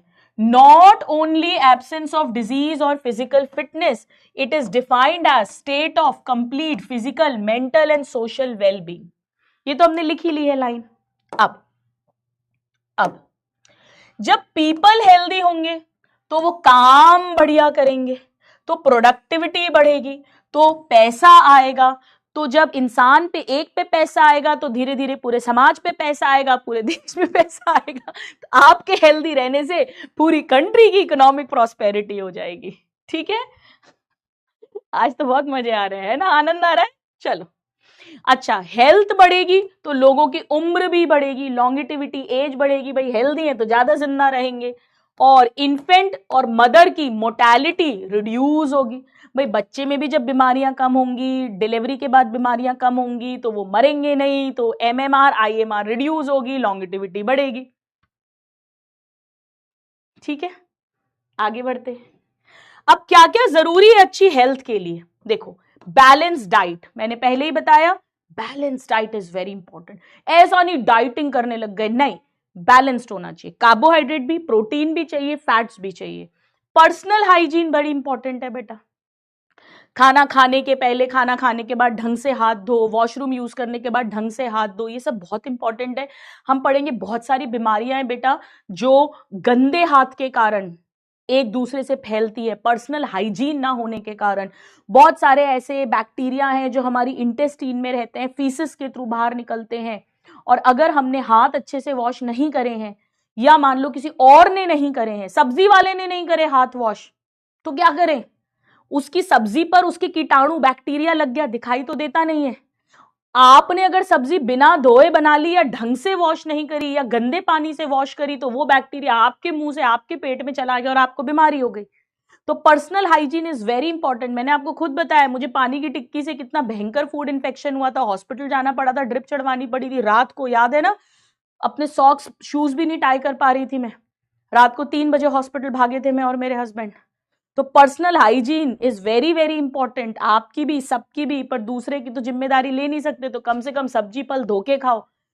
बेटा पैथोलॉजी पढ़ोगे ना सेकंड प्रॉफ में, थोड़े दिन तक तो ऐसी धो धो के खाओगे कि केले को भी धो लोगे। ठीक, केले को नहीं धोना। इतना डर बैठ जाता है ये बीमारियां पढ़ते पढ़ते। हवा से डर, पानी से डर, खाने से डर, फिर 1-2 हफ्ते बाद बोलते हैं छोड़ो यार, जो होगा देखेंगे। चलिए, रेगुलर एक्सरसाइजेस, ये सब बड़ी इंपॉर्टेंट है। योगा बड़ा इंपॉर्टेंट है भाई फिजिकल मेंटल हेल्थ के लिए। यही तो मैं आपको 4x4 टेक्निक और नाम जब बोलती हूं। भिंडी, हाँ भिंडी मेरे साथ हो चुका है, मैंने बताया था। तो भिंडी को काट के नहीं धोने का, पहले धोना है, सुखाना है, फिर काटना है। Now, awareness about disease is very very important बेटा। मान लो आपको पता ही नहीं है डेंगू के सिम्टम्स क्या होते हैं, छोटे छोटे पिंक पिंक स्पॉट हो रहे हैं, आपको मालूम ही नहीं, आप डॉक्टर के पास ही नहीं जा रहे हो। अपन ने पढ़ा ही था, बहुत सारी एसटीआईज हैं जिनके माइनर सिम्टम्स हैं, पेशेंट ध्यान ही नहीं देता, डॉक्टर के पास नहीं जाता, लेट कॉम्प्लिकेशन डेवलप हो जाती है। तो इस चैप्टर में हम यही तो कर रहे हैं, हम आपको बीमारियों के बारे में अवेयरनेस क्रिएट करेंगे। अच्छा, टीकाकरण बड़ा जरूरी है भाई, इम्यूनाइजेशन अगेंस्ट इन्फेक्शियस डिजीजेस। भाई कोविड का वैक्सीन आ गया है, हेपेटाइटिस बी का वैक्सीन है, चिकन पॉक्स का वैक्सीन है, स्मॉल पॉक्स, बड़ी माता, चेचक जिसे बोलते हैं, आपने तो शायद देखा भी नहीं होगा, मेरे फैमिली में हुए थे किसी को, मतलब रिलेटिव्स में, चेचक में से गड्ढे गड्ढे हो जाते हैं, बड़ी माता। 1977 के बाद से एक भी केस रिपोर्ट नहीं किया गया है। वैक्सीनेशन, टीकाकरण से पूरी तरीके से खत्म कर दिया इस पृथ्वी पे से। पोलियो, 2 घूंट जिंदगी की, पोलियो नियरली इरेडिकेट कर दिया गया है वैक्सीनेशन के कारण, टीकाकरण के कारण। टीबी, लेप्रेसी, इन सबके टीके आते हैं, हम पढ़ेंगे सब। प्रॉपर डिस्पोजल ऑफ वेस्ट बड़ा इंपॉर्टेंट है भाई। जो भी गंदगी है, जो भी फीकल मैटर है, इंसान का, जानवरों का, वो प्रॉपरली डिस्पोज हो, यानी गटर्स वगैरह प्रॉपर हो, ड्रेनेज प्रॉपर हो, सीवेज प्रॉपर हो। पता पड़ा वो बगल के किसी तालाब में चला गया, लेक में चला गया, पॉन्ड में चला गया, और वो पानी से बढ़िया सब्जियां धुल रही हैं, जी हाँ, मैंने देखा है अपने हाईवे पे कार वॉश वाले होते हैं, वो वहीं बगल में कोई गंदा सा कीचड़ का पानी होता है, वहीं उनका पाइप होता है, उसी से आपकी गाड़ी धो देते हैं। उससे आपकी गाड़ी जो है वो उस समय तो चमक जाती है क्योंकि एकदम से प्रेशर से वाटर आ रहा है, और बाद में धब्बे धब्बे धब्बे हो जाते हैं। तो चलो वो तो गाड़ी है बेटा, नॉन लिविंग थिंग है, पर आपके अंदर वो जाएगा तो सोचो आप क्या होगा। तो अपने घर में लाके अपने पानी से, जिसपे आपको भरोसा है, उस पानी से जरूर धोना है उनको। कंट्रोल ऑफ वेक्टर्स, वेक्टर्स जैसे हम पढ़ेंगे, क्या पढ़ेंगे, आपने पढ़ा ही है, थोड़ा आइडिया होगा, मैं भी पढ़ाऊंगी। मलेरिया फीमेल एनाफिलीज मच्छरनी के काटने से होता है। डेंगू चिकनगुनिया ये सब फीमेल एडीज मॉस्किटो की बाइट से होता है। फिलारियासिस हाथी पांव फीमेल क्यूलिक्स मॉस्किटो की बाइट से होता है। सब में खून कौन पीती है? औरत, फीमेल। नहीं, ऐसा नहीं है। एक्चुअली मेल मॉस्किटो फूलों का रस सक करते हैं, ह्यूमन ब्लड नहीं। ये फीमेल्स ह्यूमन का ब्लड सक करती है। चलो, इसमें थोड़ा डबल मीनिंग था क्या गुरु माँ? चलो, maintenance of hygiene in food and water sources बड़ा इंपॉर्टेंट है भाई। खाना पानी साफ होना चाहिए। नहीं नहीं, ऐसा नहीं है कि औरतें खून पीती हैं, बिल्कुल नहीं है। औरतें बहुत अच्छी होती हैं, ladies are very good, males are also good, females are also good, some may be bad, males also females also. तो ऐसा जेंडर वाइज तो अपन नहीं बोल सकते हैं, साइंटिफिक मैंने आपको बता दिया। ठीक है, तो ये सब कुछ जरूरी है to achieve good health. Mark कर लिया? चलो अब इसको नहीं, आ जाओ वापस, आ जाओ नोट्स पे, आ जाओ नोट्स पे, बढ़े आगे।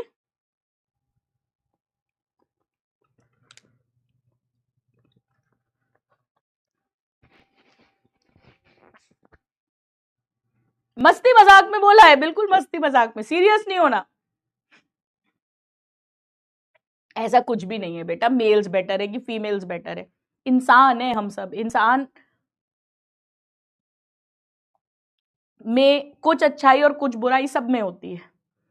अच्छाई का परसेंटेज ज्यादा है, या ये कहें कि हमारे अनुसार, वो हमारे अनुसार है तो हम उसे अच्छा बोल देते हैं, हमसे विरोधी है तो हम उसे बुरा बोल देते हैं।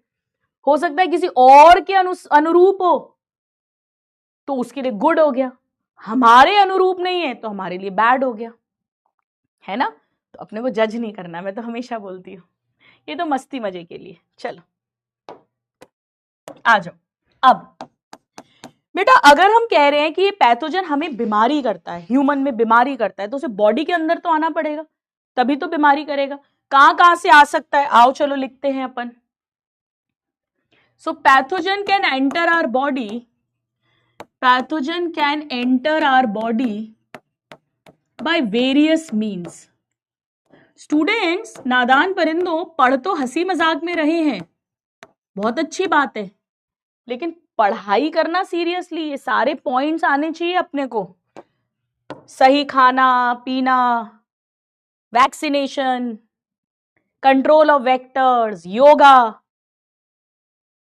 Exercise, rest, lifestyle modification, personal hygiene, ये सब पॉइंट्स आने चाहिए for maintaining good health.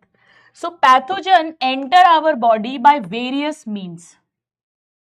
Now, हमारे बॉडी में एंटर करने के बाद में उसे बॉडी के अंदर मल्टीप्लाई भी करना चाहिए। भाई एक बैक्टीरिया अंदर घुसा तो एक से थोड़ी ना बीमारी हो जाएगी, उस एक से दो, दो से चार, चार से आठ, बाइनरी फिजन से मल्टीप्लाई करना पड़ेगा। एक प्लाज्मोडियम मलेरिया करने वाला प्रोटोजोआ सिंगल सेल घुसा, उससे थोड़ी मलेरिया बीमारी हो जाएगी, उसको मल्टीप्लाई करना पड़ेगा। मल्टीप्लाई जब ये करेंगे और फिर ये हमारी इंपॉर्टेंट एक्टिविटीज के साथ इंटरफियर करें, इंपॉर्टेंट वाइटल एक्टिविटीज के साथ इंटरफियर करें, तभी तो बीमारी होगी बेटा। अगर मान लो एक बैक्टीरिया बॉडी के अंदर घुसा है, मल्टीप्लाई कर रहा है, पर कोई बीमारी नहीं कर रहा, अपने आप मर जाता है, कोई इंटरफेयर नहीं करता, ऐसा भी होता है। और कुछ बैक्टीरिया तो बहुत अच्छे से बॉडी में हमारे दोस्त बन के रहते हैं। याद है मैंने बताया था, हमारी स्मॉल इंटेस्टीन के अंदर, लार्ज इंटेस्टीन के अंदर ई कोलाई बैक्टीरिया रहता है, हमारे लिए विटामिन के, विटामिन B12 बनाता है, हम उसे अपना खाना देते हैं, डाइजेस्टेड फूड देते हैं, हमारा दोस्त है, सिम्बायोटिक है। तो हमारी जरूरी, वाइटल मतलब नेसेसरी एक्टिविटीज के साथ इंटरफेयर करे और उससे हमारा कुछ मॉर्फोलॉजिकल डैमेज हो। मॉर्फोलॉजिकल का क्या मतलब है? मॉर्फोलॉजी मतलब एक्सटर्नल अपीयरेंस, जैसे फफोला उठ जाए, फोड़ा हो जाए, खुजली हो जाए, घाव हो जाए, ये मॉर्फोलॉजिकल डैमेज है। जैसे माता निकलती है तो दाग दाग दाग दाग हो जाते हैं। या फंक्शनल डैमेज हो जाए, भाई मॉर्फोलॉजी में फर्क नहीं आ रहा पर functional, for example loose motions हो गए, कब्जी कॉन्स्टिपेशन हो गया, भूख नहीं लग रही, खाना ढंग से डाइजेस्ट नहीं हो रहा, बाहर से तो इंसान बिल्कुल बढ़िया दिख रहा है पर अंदर से सांस लेने में तकलीफ हो रही है, तो ये सब फंक्शनल डैमेज हो गया। ओनली मॉर्फोलॉजिकल लिखेंगे रॉन्ग होगा, ओनली फंक्शनल लिखेंगे रॉन्ग होगा। यानी पैथोजन बीमारी करने वाला डिजीज कॉजिंग ऑर्गेनिज्म है, ये नीट में आया हुआ है। It will enter into our body by various means, body में आने के बाद it should multiply, it should interfere with vital activities, जिससे मॉर्फोलॉजिकल डैमेज हो या फंक्शनल डैमेज हो या दोनों हो, तब हम कहेंगे कि ये बीमारी करने वाला पैथोजन है। नाउ बेटा एक बात बताओ, मान लो मैं कह रही हूं एक बैक्टीरिया है, वो स्मॉल इंटेस्टीन में आता है, रहता है और धमा चौकड़ी मचा के बीमारी कर देता है, जैसे टाइफाइड का बैक्टीरिया। तो बेटा अगर वो बैक्टीरिया स्मॉल इंटेस्टीन में जा रहा है तो नाक से तो नहीं जाएगा ना, रेस्पिरेटरी सिस्टम पढ़ चुके हो, वो तो लंग्स तक ही पहुंचा सकता है, वो मुंह से जाएगा, है ना, बक्कल कैविटी, फिर फेरिंग्स, फिर ईसोफेगस, स्टमक, फिर स्मॉल इंटेस्टीन में पहुंचेगा। इसका मतलब जब वो स्टमक से निकला होगा तो वहां खतरनाक हाइड्रोक्लोरिक एसिड से भी सामना किया होगा और जरूर उसको झेला होगा, टॉलरेट किया होगा, तभी बचा, तभी स्मॉल इंटेस्टीन में पहुंचा। या मान लीजिए अगर कोई बैक्टीरिया, कोई पैथोजन आंखों से जा रहा है तो आंखों में आंसू बनते रहते हैं लगातार, टीयर, जिसमें IgA एंटीबॉडी है, उससे बचना पड़ेगा, तभी वो अंदर जा सकता है। वेजाइना के थ्रू आ रहा है, कोई सेक्सुअली ट्रांसमिटेड इन्फेक्शन है तो वेजाइना एसिडिक होती है, हमने पढ़ा है, तो उस एसिडिटी को झेलना आना चाहिए, तभी वो अंदर असेंड कर सकता है, ऊपर जा सकता है। अगर नहीं कर पाएगा तो फिर वो कैसे अंदर सरवाइव करेगा, फिर क्या मल्टीप्लाई करेगा और क्या बीमारी करेगा। So pathogen have to adopt to environment, pathogen have to adopt to environment within host. मानते हो ये बात? इनको रटना नहीं है बेटा, एनसीईआरटी की लाइंस हैं ये।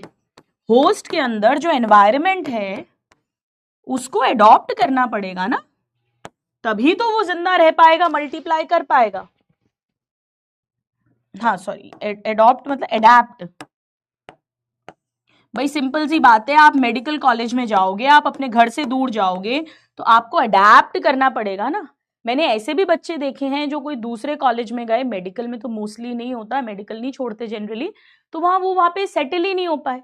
कोटा बहुत सारे बच्चे पढ़ने आते हैं, वो अडैप्ट नहीं कर पाते, उनको बाहर का खाना सूट नहीं करता, एनवायरनमेंट सूट नहीं करता, बेचारे डिप्रेस होते हैं, वो घर वापस चले जाते हैं। तो अडैप्ट तो करना पड़ेगा। यहां पर एनसीईआरटी ने एक एग्जाम्पल दिया है, वही जो मैंने अभी आपको बताया। For example pathogens surviving in our gut, हमारी इंटेस्टीन में जो पैथोजन सर्वाइव कर रहे हैं in our gut must survive low pH of stomach.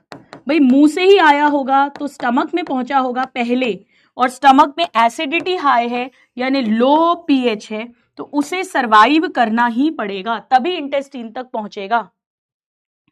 And resist digestive enzymes, भाई रास्ते में उसको एंजाइम्स मिले होंगे, स्टमक के अंदर पेप्सिन मिला होगा, फॉर एग्जाम्पल माउथ के अंदर अमाइलेज मिला होगा, जो प्रोटीन्स को तोड़ते हैं, कार्बोहाइड्रेट को तोड़ते हैं, और कोई भी बैक्टीरिया, वायरस, फंजाई इन्हीं केमिकल्स, इन्हीं बायोमोलिक्यूल्स का तो बना है, उसे भी रेजिस्ट करना पड़ेगा वरना मार दिया जाएगा। चलिए इतना हो गया। अब एक शब्द लिखवा रही हूं मैं, इस पर भी PYQ आया है, इंक्यूबेशन पीरियड। इंक्यूबेशन पीरियड, आओ इसका मतलब समझते हैं। मान लीजिए किसी एक इंसान को 1 जनवरी को 12:02 पर फीमेल एनाफिलीज मॉस्किटो जो इन्फेक्टेड है उसने बाइट किया। तो ऐसा थोड़ी है 12:03 पर उसको शिवरिंग होने लग गई, बुखार आ गया, मलेरिया हो गया, नहीं। वो बॉडी में जाएगा, जो प्लाज्मोडियम है मल्टीप्लाई करेगा, जो भी रिलेटेड ऑर्गन है उसमें डैमेज करेगा, फिर जाकर उसको बुखार आएगा। तो मान लो उसको 4 जनवरी को बुखार आया, तो 1 जनवरी को 12 बजे मच्छरनी ने काटा और 4 जनवरी को 12:02 पे ही मान लो उसको फीवर आया, पहला लक्षण, पहला सिम्टम आया। तो ये जो 72 आवर्स है, 3 दिन है, ये इंक्यूबेशन पीरियड कहलाएगा। यानी इन्फेक्शन जब बॉडी में आया और उसने पहला लक्षण, पहला सिम्टम शो करा, उसके बीच का जो ड्यूरेशन है। बेटा आपको याद है मैंने पढ़ाया है, कुछ बीमारियां होती हैं बहुत जल्दी ऑर्गेनिज्म एंटर करा, 2 दिन 3 दिन में रिजल्ट आ गया, यानी उसके सिम्टम्स, लक्षण आने लगे। पर कुछ बीमारियां, रेबीज आपने सुना होगा शायद, कुत्ते के काटने से होती है, ना सिर्फ कुत्ते के बल्कि वोल्फ, फॉक्स, जंगली जानवर, मंकीज, उनके बाइट से भी होती है रेबीज।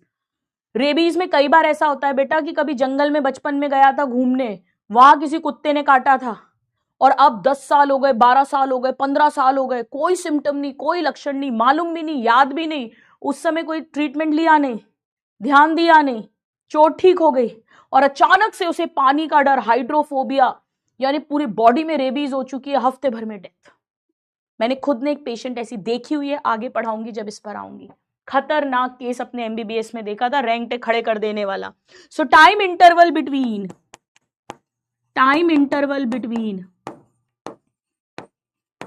जब इंफेक्शन बॉडी में इंट्रोड्यूस हुआ, यानी infection and appearance of first symptom. मजे आ रहे हैं ना पढ़ने में? First symptom. स्टूडेंट्स अगर जूलॉजी पढ़ के नहीं मजे आएंगे तो क्या पढ़ के मजे आएंगे बताओ मेरे को। आप अपने बॉडी की बात कर रहे हैं बेटा अपन।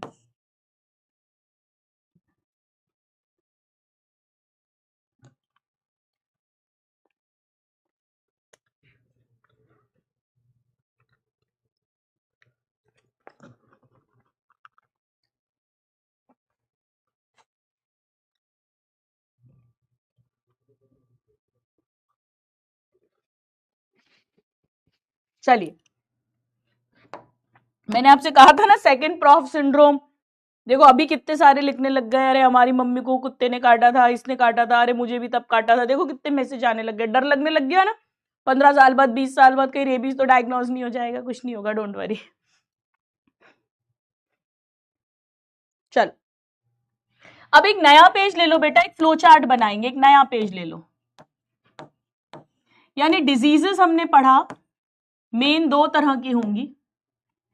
एक होगी जन्म से जो बीमारी है, कंजेनाइटल, जन्म से यानी सिंस बर्थ।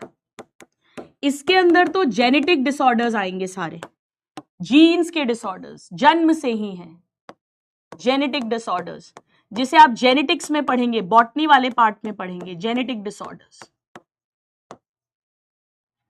शुरू से ही क्रोमोसोम 21 की 3 कॉपीज हैं, XY की जगह XXY है, क्लाइनफेल्टर सिंड्रोम, XX की जगह X0 है, Turner syndrome, and so on.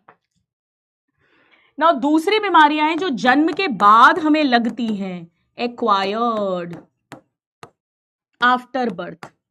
पैदा हुए थे तो बढ़िया थे, उसके बाद जो बीमारियां होती हैं, कोई भी बीमारी, खांसी, जुखाम, टीबी, कैंसर्स, वो सब इसमें आ जाएंगे। यानी इसके फिर 2 कैटेगरीज हो गई, इसकी फिर 2 कैटेगरीज हो गई। इनफेक्शियस, जो एक से दूसरे में फैलेगी। बेटा एक को घर में जुखाम होता है, कोल्ड होता है, सबको जुखाम होता है, सब छींकने लग जाते हैं। जनरली अगर एक को चिकन पॉक्स, छोटी माता निकलती है, तो बाकी जो घर के बच्चे हैं उनको भी चिकन पॉक्स हो जाता है। इनफेक्शियस यानी easily transmitted from one person to another. COVID highly infectious था, एक से दूसरे में जल्दी से फैल जाता था। और दूसरी तरफ आ जाएगा नॉन इन्फेक्शियस, मजे आ जाएंगे, अभी समझाती हूं आपको। नॉन इन्फेक्शियस बेटा घर में एक बच्चा है जो हरी सब्जियां नहीं खाता, फ्रूट्स नहीं खाता, उसको विटामिन ए की कमी हो गई, पर दूसरा बच्चा तो खाता है, वो तो पालक मेथी सब खाता है, बढ़िया फ्रूट सब खाता है। तो ऐसा थोड़ी एक को विटामिन ए की कमी है तो दूसरे को भी हो जाएगी, नहीं ऐसा थोड़ी ना है भाई, जो खाएगा ढंग से उसको नहीं होगी। यानी जितने भी डेफिशिएंसी डिसऑर्डर्स होते हैं, जितने भी डेफिशिएंसी डिसऑर्डर्स होते हैं, विटामिन ए की कमी, विटामिन बी की कमी, विटामिन सी की कमी, विटामिन डी की कमी, सुना होगा ना, सी से स्कर्वी होता है, डी से रिकेट्स होता है, पहले पढ़ाते थे हम लोग डिटेल में, डाइजेस्टिव सिस्टम पता नहीं क्यों हटा दिया। दूसरा डीजेनरेटिव डिसऑर्डर्स, एज के साथ जितने भी, फॉर एग्जाम्पल याद है आर्थराइटिस पढ़ाया था, ऑस्टियो आर्थराइटिस, उम्र के साथ वो जो लॉन्ग बोन्स के एंड्स पे कार्टिलेज है घिसने लगती है, तो भाई दादी माँ की हो रही है तो ऐसा थोड़ी है बच्चे की भी हो जाएगी क्योंकि दादी की हो रही है, दादी की उनकी उम्र के साथ हो रही है। तो डेफिशिएंसी डिसऑर्डर्स, डीजेनरेटिव डिसऑर्डर्स, ये नॉन इन्फेक्शियस है, सो इजी। एक एग्जांपल लिख भी देती हूं मैं, ऑस्टियो आर्थराइटिस। इसी तरह बेटा एलर्जीज, एलर्जी, भाई घर में एक को एलर्जी है तो जरूरी थोड़ी है कि दूसरे को भी एलर्जी हो जाएगी। जैसे अस्थमा पढ़ा था हमने, एलर्जी, वो उसका इम्यून सिस्टम उस चीज के लिए हाइपर रिएक्शन कर रहा है, बाकियों का थोड़ी ना कर रहा है, allergies. Then auto immune disorders, कौन सा पढ़ा है हमने ऑटो इम्यून, बताओ जरा। माइस्थीनिया ग्रेविस याद आ रहा है, ग्रेविस खतरनाक है, मसल्स का एनेस्थीसिया हो जाता है, इम्यून सिस्टम खुद ही अपने खिलाफ एंटीबॉडीज बना रहा है, तो एक का बनाने लगा तो दूसरे का, ऐसा थोड़ी ना उसको देख के बोला मैं भी बनाऊंगा, नहीं, वो खुद की किस्मत, खुद के कर्म, खुद की बॉडी, खुद का इम्यून सिस्टम। एडिक्शन, अब आप ये नहीं बोल सकते हो कि एक भाई दारू पिएगा या स्मोक करेगा तो दूसरा भी करेगा, वो बेटा उसकी चॉइस है, बाय विल वो ये चीज चूज कर सकता है, पर ऐसा नहीं है जैसे जुकाम है तो वो मैं नहीं रोक सकती हूं, अगर एक को जुकाम हो रहा है तो दूसरे को भी होगा, अगर वो छींका खांसा हम सीखेंगे और वो वायरस अगर उसके अंदर चला गया, वो कंट्रोल नहीं कर सकता, पर एडिक्शन तो कंट्रोल किया जा सकता है ना, तो आपकी चॉइस है। अब चाहे वो ड्रग का एडिक्शन हो, अल्कोहल का एडिक्शन हो, तंबाकू का एडिक्शन हो, तंबाकू चाहे स्मोक करो, पुड़िया खाओ, पाउच खाओ, कुछ भी, जितनी भी मेंटल बीमारियां हैं, मेंटल इलनेस, ये उस इंसान की खुद का दिमाग कितना स्ट्रांग है, खुद कितना ईश्वर से जुड़ा है, खुद कितना वीक है, उस पर डिपेंड करता है। They are non infectious. ऐसे ही कैंसर, एक को घर में कैंसर है तो दूसरे को भी कैंसर हो जाएगा, ऐसा नहीं है बेटा, ऐसा नहीं होता है, फैलता नहीं है कैंसर एक से दूसरे में। एनसीईआरटी ने लिखा है it is a major cause of death, जी हाँ, कैंसर से बहुत सारी डेथ्स होती हैं हर साल, it's a major cause of death and it is a non infectious disease जो मेजर कॉज ऑफ डेथ है। एक एक चीज समझा के करवा रही हूं आपको, deficiency, degenerative, allergies, auto immune, addiction, mental illness, cancer, रटने की भी जरूरत नहीं है, खुद दिमाग में सोचो, 1 मिनट का टाइम लो, खुद दिमाग में सोचो इन्फेक्शियस है कि नॉन इन्फेक्शियस, जवाब मिल जाएगा।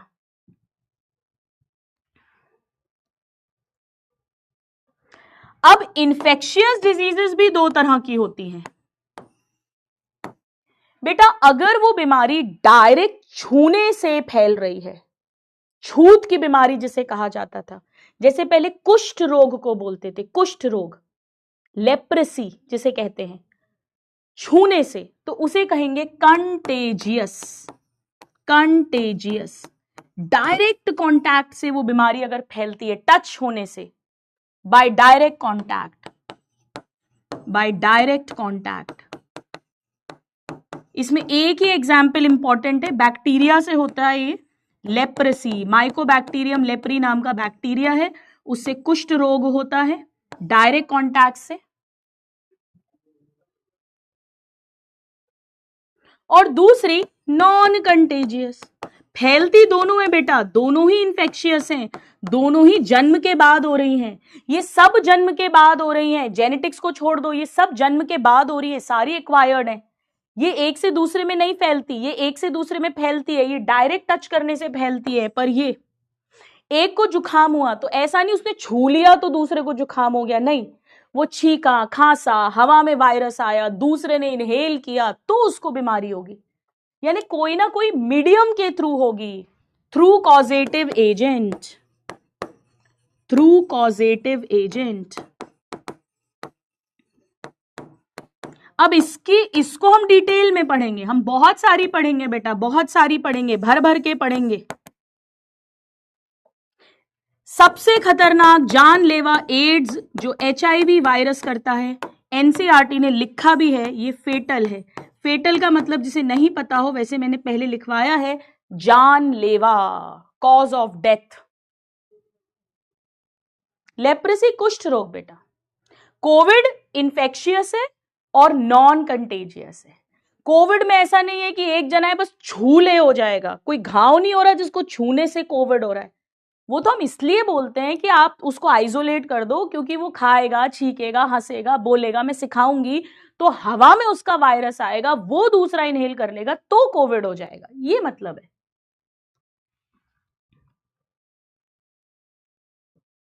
यानी अब हम ये समझते हैं, हम ये तो समझ गए कि इन्फेक्शियस के अंदर जो भी एजेंट है, जो भी पैथोजन है, उसे बॉडी के अंदर एंटर करना है। अब बॉडी के अंदर वो कैसे कैसे एंटर करता है, तो नेक्स्ट पॉइंट हम लिखेंगे मोड ऑफ ट्रांसमिशन। एक इंसान से दूसरे इंसान में कैसे फैलता है, मोड ऑफ ट्रांसमिशन या मोड ऑफ इन्फेक्शन या infectious disease spread through, infectious disease spread through, infectious diseases कैसे कैसे फैलती है ये तो हम समझ गए, 1 पर्सन से सेकेंड पर्सन में ट्रांसमिट करती हैं। अब कैसे ट्रांसमिट करती है हम वो समझ रहे हैं, वेरियस मीन्स हम समझ रहे हैं। देखो, एक तो अगर डायरेक्ट कांटेक्ट से होता है भैया, स्क्रीन बाय डायरेक्ट कांटेक्ट, उसमें तो कंटेजियस डिजीज आ जाएगी, कंटेजियस डिजीज डायरेक्ट छूने से, जिन्हें छूत की बीमारी कहा जाता था, तो डायरेक्ट कांटेक्ट से। बट ऐसी बहुत कम बीमारियां हैं, अब बेटा लॉजिक समझाती हूं आपको, लॉजिक। अगर कोई भी पैथोजन, बीमारी करने वाला कीटाणु हमारे स्टमक में, स्मॉल इंटेस्टीन में या लार्ज इंटेस्टीन में रहता है, यानी हमारी गट में रहता है, तो कहां से आएगा? मुंह से। और मुंह में क्या डालते हो बेटा? मुंह में खाना या पानी डालते हो। और एक इंसान इन्फेक्टेड है, उसकी स्मॉल इंटेस्टीन या लार्ज इंटेस्टीन या स्टमक में मान लो कोई बैक्टीरिया है, वो उसकी बॉडी से बाहर कैसे निकलेगा? फीसेस के थ्रू, अनडाइजेस्टेड वेस्ट के थ्रू।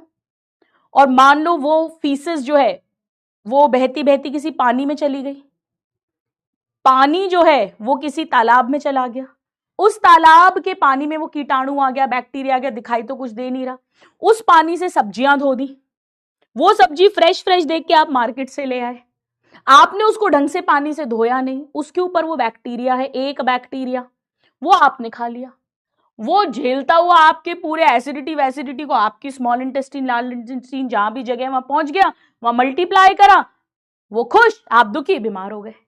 तो बेटा इंटेस्टीन से रिलेटेड अगर कुछ भी है तो वो दूषित, गंदे खानी पानी से ही फैलेगी, by contaminated food and water, by contaminated food and water, गंदा खाना पानी जिस पर वो बैक्टीरिया, वायरस जो भी है वो लगा हुआ है। इसे एक और बोलते हैं बेटा, इसे फीको ओरल रूट भी कहते हैं। फीको क्योंकि फीसिस से बाहर निकला, और ओरल क्योंकि मुंह के थ्रू अंदर आता है, फीको ओरल रूट। जितने भी इंटेस्टीन वाले पैथोजन है वो इसी तरीके से बॉडी में एंटर करते हैं, इसीलिए खाने पीने को साफ पानी से धोना, क्लीन करना बहुत जरूरी है। टाइफाइड भी इसमें आता है बेटा, फूड पॉइजनिंग भी इसमें आता है, बिल्कुल। नाउ अब मान लो अगर कोई भी पैथोजन रेस्पिरेटरी ट्रैक्ट में जा रहा है, लंग्स में जा रहा है, ट्रेकिया, ब्रोंकाई, ब्रोंकियो, लंग्स में जा रहा है, रेस्पिरेटरी ट्रैक्ट, नाक में जा रहा है, तो बेटा खाने पीने से तो घुसेगा नहीं ना, खाना पीना तो ईसोफेगस के थ्रू जाता है, वो कोई ट्रेकिया में थोड़ी जाता है, तो वो कहां से जाएगा? नाक से जाएगा। नाक से क्या लेते हो? हवा लेते हो, एयर ड्रॉपलेट्स। हवा के अंदर जरूर वो बैक्टीरिया वायरस होगा जो आपने इनहेल किया, और नोज, नेजल कैविटी याद आ रहा है, nasopharynx, laryngopharynx, larynx, trachea, bronchi, bronchiole, lungs तक पहुंचेगा। निमोनिया, कोल्ड, जुखाम, सब ऐसे ही तो होगा। इसे एयर बॉर्न भी बोलते हैं, वो हवा से आएगा। तो रेस्पिरेटरी वाले सारे हवा से आएंगे, डाइजेस्टिव सिस्टम वाले सारे गंदे खाने पीने से आएंगे। Now through objects, through objects, इसे बोलते हैं फोमाइट बॉर्न। ऑब्जेक्ट मतलब फोमाइट। इसका क्या मतलब है? इसका क्या मतलब है? ऑब्जेक्ट से कैसे? देखो, जब चिकन पॉक्स होता है, स्मॉल पॉक्स तो अब खैर इरेडिकेटेड है, माता आती है तो उस बच्चे को अलग रूम में रख देते हैं, या कोविड हुआ था तो जो भी इन्फेक्टेड है उसको अलग रूम में आइसोलेट करते थे। क्यों करते थे बेटा? एक तो वो इंसान छींका, खांसा, बोला, उसके बॉडी से वो वायरस बाहर निकला, हवा में आ गया, और दूसरा इंसान उसी घर में रह रहा है, वही हवा इनहेल कर रहा है और वो उसके अंदर चला गया। पहली चीज। दूसरी चीज, वो आदमी मान लो एक गेट खोल रहा है या कुछ लिख रहा है या लैपटॉप पे काम कर रहा है, उसको छींक आई, छींक में वो वायरस जो है वो लैपटॉप पे आ गया, पेन पे आ गया, या डोर के हैंडल पे आ गया। उसका एक और कोई कजन आया, उसने भी उस डोर के हैंडल को टच करा, या उस पेन को टच करा, या उस लैपटॉप पे काम करा, उसकी उंगली पे भी वो वायरस आ गया, और उसको बहुत आदत है मुंह पे हाथ देने की, उसने ऐसे ऐसे किया और वो वायरस उसके अंदर चला गया, रेस्पिरेटरी सिस्टम में। बेटा जुखाम वगैरह कॉमनली चीजों से ऐसे ही तो फैलता है, तभी तो कोविड में बोलते थे बार बार हाथ धोइए, मुंह पे बार बार हाथ मत लगाइए, मास्क पहनिए, ज्यादा चीजों को मत छुइए, इसीलिए तो आइसोलेट कर देते हैं। आ रहा है समझ में? मजे आ रहे? Now next, through vectors. बेटा जो भी हवा के थ्रू अंदर जा रहे हैं ना, वो उसकी चीजों के थ्रू भी अंदर जाएंगे, थ्रू वेक्टर्स। बेटा वेक्टर्स को करियर्स भी बोलते हैं। भाई जैसे मैंने अभी आपको बताया कि मलेरिया का जो प्लाज्मोडियम है, पैथोजन जो बीमारी करता है, वो फीमेल एनाफिलीज मॉस्किटो की बाइट से होता है। अगर हम उस मच्छरनी को ही मार दें तो ना रहेगा बांस ना बजेगी बांसुरी, तो मलेरिया नहीं होगा। तो वेक्टर जो कंट्रोल कर रहा है, इसको और डिटेल में समझेंगे जब आगे हम डिजीजेस पढ़ेंगे।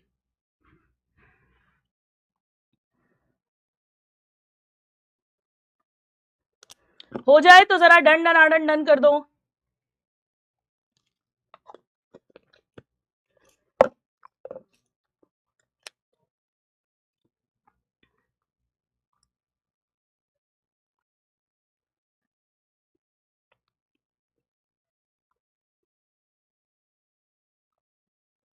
चलिए, अब मैं लिख रही हूं बैक्टीरियल डिजीजेस पहले। ये सब इंफेक्शियस डिजीजेस हैं बेटा, एक से दूसरे में फैलेंगी और बैक्टीरिया से होंगी। अब मेरी बात ध्यान से सुनना, अपनी एनसीईआरटी में टाइफाइड और निमोनिया, एक बार लिखो बेटा, लिखो लिखो लिखो, ये डिटेल में दिया है, डिटेल में, ये दोनों डिटेल हैं,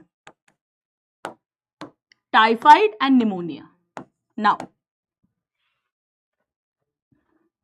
बेटा 3 बीमारियां हैं, डिफ्थीरिया, प्लेग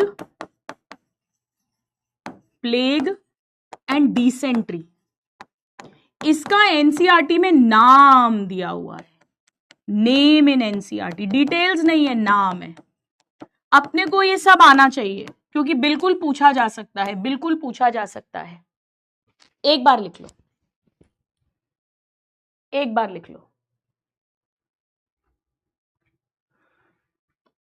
टीबी बेटा अगर पल्मोनरी टीबी है, पल्मोनरी, तो एयर ड्रॉपलेट से, फोमाइट से, उसके खांसने से, जो छींकने से वो वायरस आए, जो बैक्टीरिया है वो हवा में आएगा और बिल्कुल आता है ट्यूबरकुलोसिस, पल्मोनरी टीबी। हवा से, मेनली एयरबॉर्न होता है। चलिए, अब मैं आपको एक होमवर्क दे रही हूं, एक होमवर्क, ध्यान से सुनना बेटा। ट्रिक आपकी मर्जी है, आपको लर्न करना है तो करो, नहीं करना है तो मत करो। आपको बेसिकली डिजीज आना चाहिए और वो बीमारी करने वाला कौन सा बैक्टीरिया है वो पता होना चाहिए। ये ट्रिक मैंने बनाई थी जब मैंने नया नया ऑनलाइन पढ़ाना शुरू करा था, तब की ये ट्रिक है। तब बहुत डिटेल में पूछते थे सब बीमारियां। बेबो यानी करीना कपूर कॉल्ड दीपिका, उसने दीपिका को लेजी बोल दिया एक पार्टी में। अब क्या था भाई, Bebo called Deepika lazy in the party. ये news came on Star Plus TV about that tight fight. चलिए, तो टाइट फाइट का मतलब है टाइफाइड। टाइफाइड होता है बेटा, प्लीज लिखो, साल्मोनेला टाइफी बैक्टीरिया से। अभी लिख सकते हो तो अभी लिख लो, भले ही इसके लिए जगह छोड़ दो। अगर आप ट्रिक यूज करने वाले हो, इतना आना चाहिए आपको, कौन सी डिजीज बैक्टीरियल है। पूछते हैं which of the following are bacterial, are viral, are not bacterial, not viral, combinations दिए होंगे, ये सब आपको आना चाहिए। और दूसरा क्वेश्चन आता है इनका पैथोजन कौन सा है, उसका नाम। नाउ ऑफ कोर्स इसको हम डिटेल में पढ़ेंगे।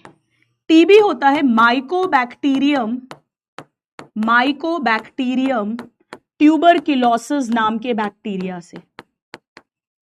टीबी लंग्स की भी होती है, बोन्स की होती है, स्पाइन की होती है, मैंने आपको बताया था। इवन फैलोपियन ट्यूब, यूट्रस, सब में टीबी हो सकती है। नाउ बेटा, प्लेग होता है यर्सीनिया पेस्टिस नाम के बैक्टीरिया से। यर्सीनिया पेस्टिस नाम के बैक्टीरिया से। ये आपको आना चाहिए क्योंकि प्लेग का नेम एनसीईआरटी में दिया है। बेटा प्लेग जो है, पूरा नाम ब्यूबोनिक प्लेग है। ये एक एपिडेमिक था, महामारी थी कोविड की तरह। दादी नानियां किससे सुनाती थी, शायद आप में से किसी को बताया हो, या अगर हो किसी के तो पूछना। प्लेग चूहों से फैलता है, चूहे मरने लग जाते हैं उस जगह के।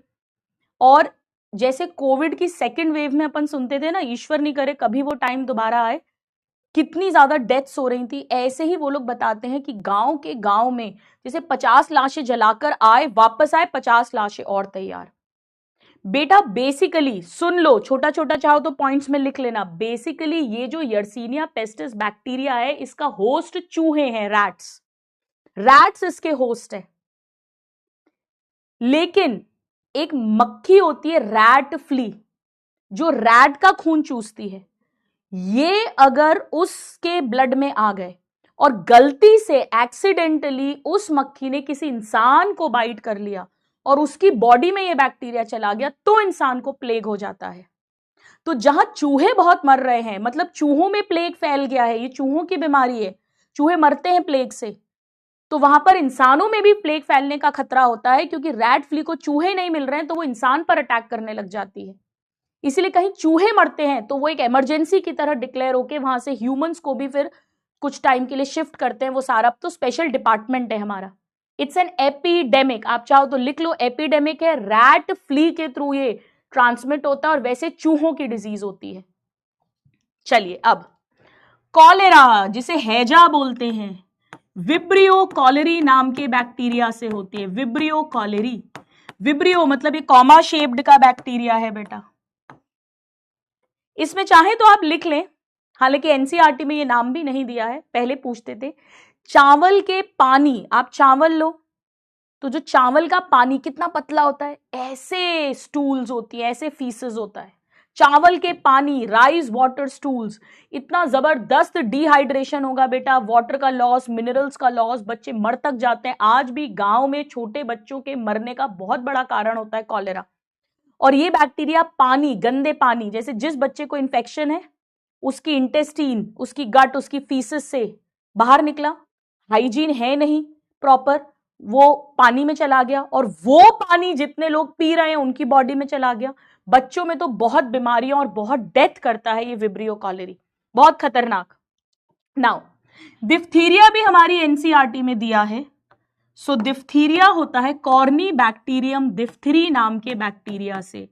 कॉर्नी बैक्टीरियम डिप्थरी,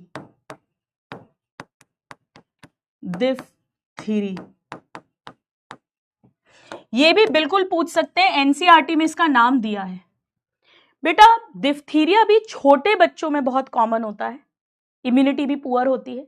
इसमें बेसिकली क्या होता है, ये बैक्टीरिया जो हमारा गला है ना, गला या माउथ कैविटी के पीछे जो फेरिंग्स वाला एरिया है, वहां पर एक मेम्ब्रेन बना देता है मोटी सी। तो ऐसे बच्चों को सांस लेने में तकलीफ होने लगती है और उनकी डेथ तक हो जाती है। स्कूल्स में अगर किसी एक दो को डिफ्थीरिया होता है तो वो छुट्टी कर दी जाती है बाकी बच्चों की भी, या उनको बिल्कुल अलग कर दिया जाता है, क्योंकि एक बच्चे से दूसरे बच्चे में कॉमनली फैलता है। ये कॉर्नी बैक्टीरियम डिफ्थीरिया से होता है। नाउ लेप्रेसी होती है माइकोबैक्टीरियम लेप्री। जो टीबी करता है वो भी माइकोबैक्टीरियम है, ये भी माइकोबैक्टीरियम है। जीनस सेम है बेटा, स्पीशीज डिफरेंट है। अब ध्यान से सुनो, ये भी पूछ सकते हैं। क्यों पूछ सकते हैं? क्योंकि इस चैप्टर में तो ये नाम नहीं दिया है, लेकिन माइक्रोब्स इन ह्यूमन वेलफेयर में ये नाम दिया है। इसे कुष्ठ रोग बोलते हैं, कुष्ठ रोग। और कुष्ठ रोग एनसीईआरटी में लिखा हुआ है, कुष्ठ रोग एनसीईआरटी में लिखा है। तो बिल्कुल पूछ सकते हैं कुष्ठ रोग किससे होता है, माइकोबैक्टीरियम लेप्री से होता है। नाउ पर्ट्यूसिस होता है बॉर्डेटेला पर्ट्यूसिस, बॉर्डेटेला पर्ट्यूसिस नाम के बैक्टीरिया से। पर्ट्यूसिस बेटा इसे काली खांसी कहते हैं, काली खांसी, काली खांसी। ये भी एनसीईआरटी में दिया है बेटा, कुष्ठ रोग, काली खांसी या वूपिंग कफ। खांसी मतलब कफ, वूपिंग कफ, काली खांसी। बच्चों को सांस लेने में तकलीफ होती है, काली खांसी मतलब एक टिपिकल सी आवाज आती है, बेसिकली डिफिकल्टी इन ब्रीदिंग होती है जिससे डेथ तक हो जाती है। बॉर्डेटेला पर्ट्यूसिस ये भी हमको आना चाहिए, बॉर्डेटेला पर्ट्यूसिस भी काली खांसी एनसीईआरटी में दिया है।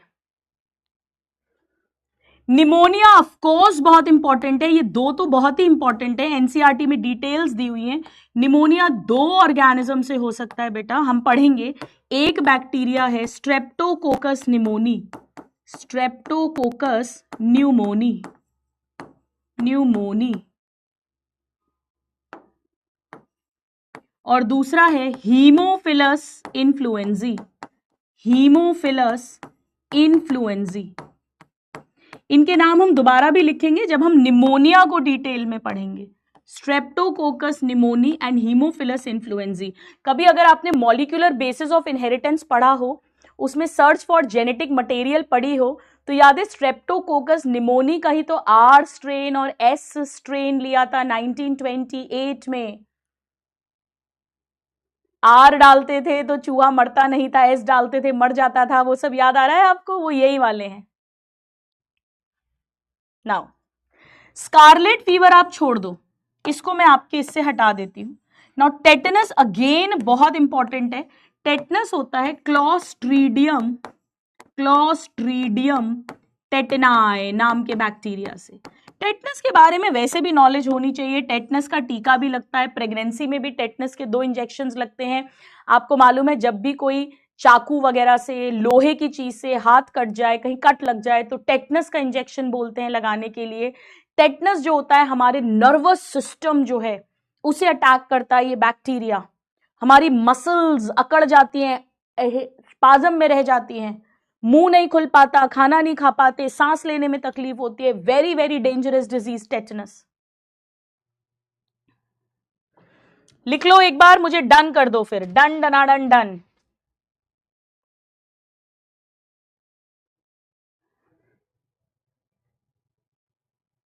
अब ये भी मैं आपको होमवर्क दे रही हूं, जिसको अभी लिखना हो लिख लो बेटा। ट्रिक नहीं भी याद रखनी तो मत रखना।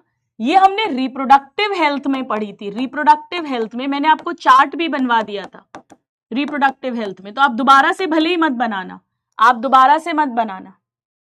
मैंने इसमें आपको गोनोरिया पढ़ाया था, कैंक्रोइड पढ़ाया था, सिफिलिस बताया था। बैक्टीरिया वाली है बेटा ये, तो आप ये मत बोलना कि गुरुमा आपने hepatitis B, HIV, herpes simplex, herpes genital क्यों नहीं लिखा है। सिफिलिस ट्रिपोनिमा पैलिडम से होता है, निसीरिया गोनोरी से होता है, और क्लमाइडियासिस, क्लमाइडोमोनास, ट्रैकोमैटिस बैक्टीरिया से होता है। ये सब बेसिकली सेक्सुअली ट्रांसमिटेड इंफेक्शंस हमने पढ़े थे। दोबारा से मत लिखना बेटा, कोई प्रॉब्लम नहीं है। बैड याद रख सकते हो बेटा, बैड। बॉट्यूलिज्म खतरनाक फूड पॉइजनिंग है। टेटनस होता है क्लॉस्ट्रीडियम टेटनाई नाम के बैक्टीरिया से, ये होता है क्लॉस्ट्रीडियम बॉट्यूलिनम नाम के बैक्टीरिया से, बॉट्यूलिनम। बेटा बहुत खतरनाक बैक्टीरिया है, डब्बा बंद पैकेज्ड फूड में आता है, पैकेज्ड फूड में आता है। अगर पैकेज्ड फूड को ढंग से बॉईल नहीं करा और ये बैक्टीरिया उसके अंदर हुआ, हमारा नर्वस सिस्टम पैरालाइज्ड हो जाता है, कोमा तक में पेशेंट चला जाता है। इतनी खतरनाक फूड पॉइजनिंग होती है क्लॉस्ट्रीडियम बॉट्यूलिनम से। इनफैक्ट बेटा ऐसा कहते हैं कि कुछ कंट्रीज में कभी कभी ऐसे वॉर्स के दौरान जो खाना वहां सप्लाई होता है, वो दुश्मन कंट्री जो है वो उसमें ये बैक्टीरिया डाल देती है। इसीलिए कभी भी पैकेज्ड फूड्स हैं, जैसे रेडीमेड रोटीज, रेडीमेड सब्जीज मिलती हैं, रेडी टू ईट फूड होता है, उसको जरूर अच्छे से गर्म करें ताकि अगर ये है तो मर जाए। नाउ एंथ्रैक्स आना चाहिए बेटा। एंथ्रैक्स होता है बैसिलस एंथ्रासिस नाम के बैक्टीरिया से, बैसिलस एंथ्रासिस। बैसिलस मतलब रॉड शेप्ड का बैक्टीरिया होगा, बैसिलस एंथ्रासिस। मैं डिटेल नहीं बता रही हूं, एक्चुअली एंथ्रैक्स कैटल्स की मेन डिजीज है। जैसे प्लेग मेनली चूहों की बीमारी है, वो तो चूहे मरने लगते हैं, तो वो रैट फ्ली गलती से इंसान को बाइट करती है तो उनको प्लेग हो जाता है, महामारी फैल जाती है, इतने इंसान मरने लग जाते हैं। एंथ्रैक्स बेसिकली कैटल्स की डिजीज होती है, पर ह्यूमन में भी होती है एक्सीडेंटली। अब डिसेंट्री हमें जरूर आना चाहिए, बिकॉज ये एनसीईआरटी में नाम मेंशन्ड है, ये एनसीईआरटी में नाम मेंशन्ड है। डिसेंट्री होती है शिगेला से, bye Shigella.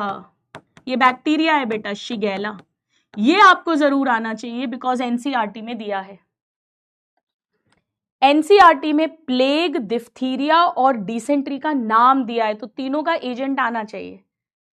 Plague Yersinia pestis bacteria से होगा, कॉर्नी बैक्टीरियम डिफ्थरी से डिफ्थीरिया होगा, और सीडेंट्री होगी शिगेला नाम के बैक्टीरिया से। बेटा एक बात और समझ लो, लिख भी लो, लूज मोशंस जब होते हैं, जिसे हम दस्त बोलते हैं, दस्त हो जाना, मोशन पतला पास हो रहा है, उसे डायरिया कहते हैं। बायो के अंदर, साइंस के अंदर उसे डायरिया कहते हैं। मतलब आप डॉक्टर के पास जाओगे तो आप क्या बोलोगे, मुझे लूज मोशंस हो रहे हैं। एक्चुअली अच्छा शब्द क्या है, मुझे डायरिया हो रहा है, लूज मोशंस। डॉक्टर क्या लिखेगा सिम्टम्स में, डायरिया।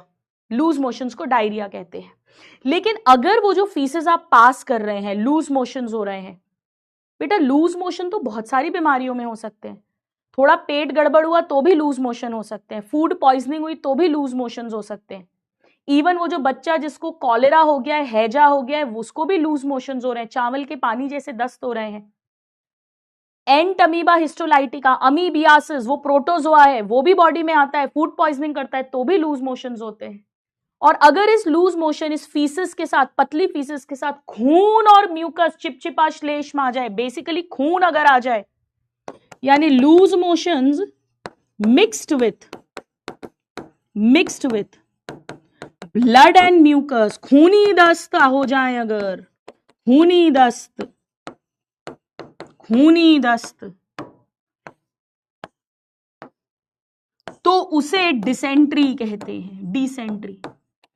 बेटा डिसेंट्री भी एक्चुअली बहुत सारी बीमारियों में होगा, ये सिम्टम है, ये लक्षण है, ये कोई अलग से बीमारी नहीं है।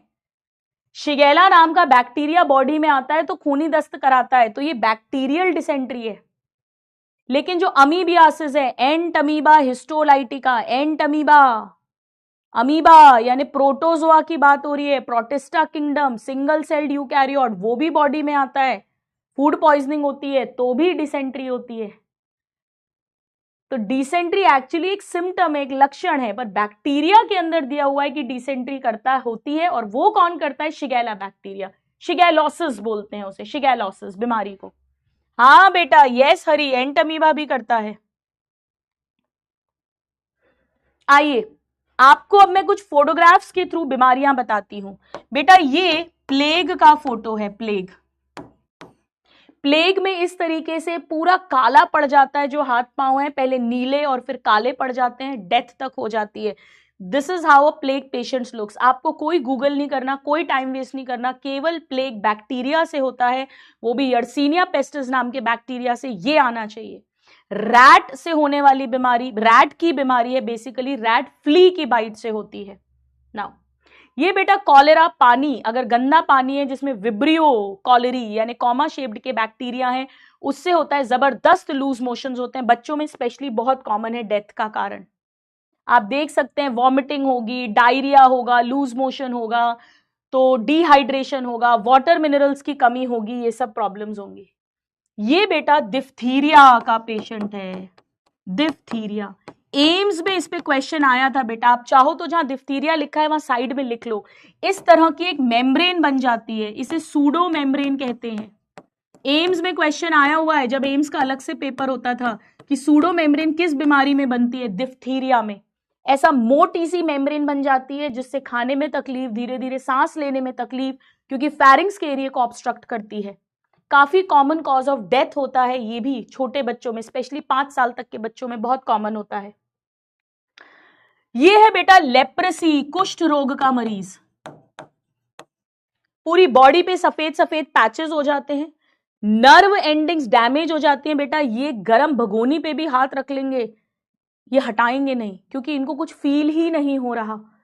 हाथ जलेगा, हाँ बिल्कुल जलेगा, वो तो जलेगा, लेकिन वो विड्रॉल रिफ्लेक्स नहीं होगा क्योंकि उनको फील ही नहीं हो रहा है। तो ऐसे करके पूरी एक्सट्रीमिटीज जो है वो डैमेज हो जाता है, नर्व सप्लाई डैमेज हो जाती है, सफेद सफेद हाइपोपिगमेंटेड पैचेस हो जाते हैं। कुष्ठ रोग पहले पिक्चरों में भी बहुत दिखाते थे ऐसे पेशेंट्स। ये पल्मोनरी टीबी का केस है, लंग्स डैमेज होती है, खांसी आना, सांस लेने में तकलीफ होना, रोज शाम होते होते तक बुखार आना शुरू हो जाता है, ये टीबी के सिम्टम्स होते हैं। नाउ ये है निमोनिया। अच्छा निमोनिया तो क्यों पढ़ेंगे अभी, निमोनिया का यहां कहां से आ गया, सीवियर निमोनिया का पेशेंट है बेटा। हाँ निमोनिया पढ़ेंगे ना, निमोनिया बैक्टीरिया से ही तो हो रहा है, सॉरी सॉरी सॉरी बेटा। निमोनिया मैं बताऊंगी, वैसे तो लंग्स की डिजीज है, सांस लेने में तकलीफ होती है, पर जब सांस लेने में तकलीफ होगी तो O2 प्रॉपर पहुंचेगा नहीं टिश्यूज को, CO2 बाहर निकलेगा नहीं, CO2 नहीं निकलेगा, बॉडी में CO2 बढ़ेगा तो शरीर नीला पड़ने लगता है, खास तौर पर ये नेल्स, होठ, ये सब नीले पड़ने लगते हैं। निमोनिया का पेशेंट है ये पेशेंट है बेटा टेटनस का। टेटनस जो लिखना चाहे लिख सकता है, नर्वस सिस्टम को इन्वॉल्व कर लेता है, स्केलेटल मसल्स का स्पाज्म हो जाता है, वो अकड़ जाती हैं, जैसा आप देख रहे हैं, कई बार इतनी अकड़ जाती है आप मुंह भी नहीं खोल पाते हैं ढंग से, खाना नहीं खा पाते हैं, बोल नहीं पाते हैं। This is how it happens. हो गया?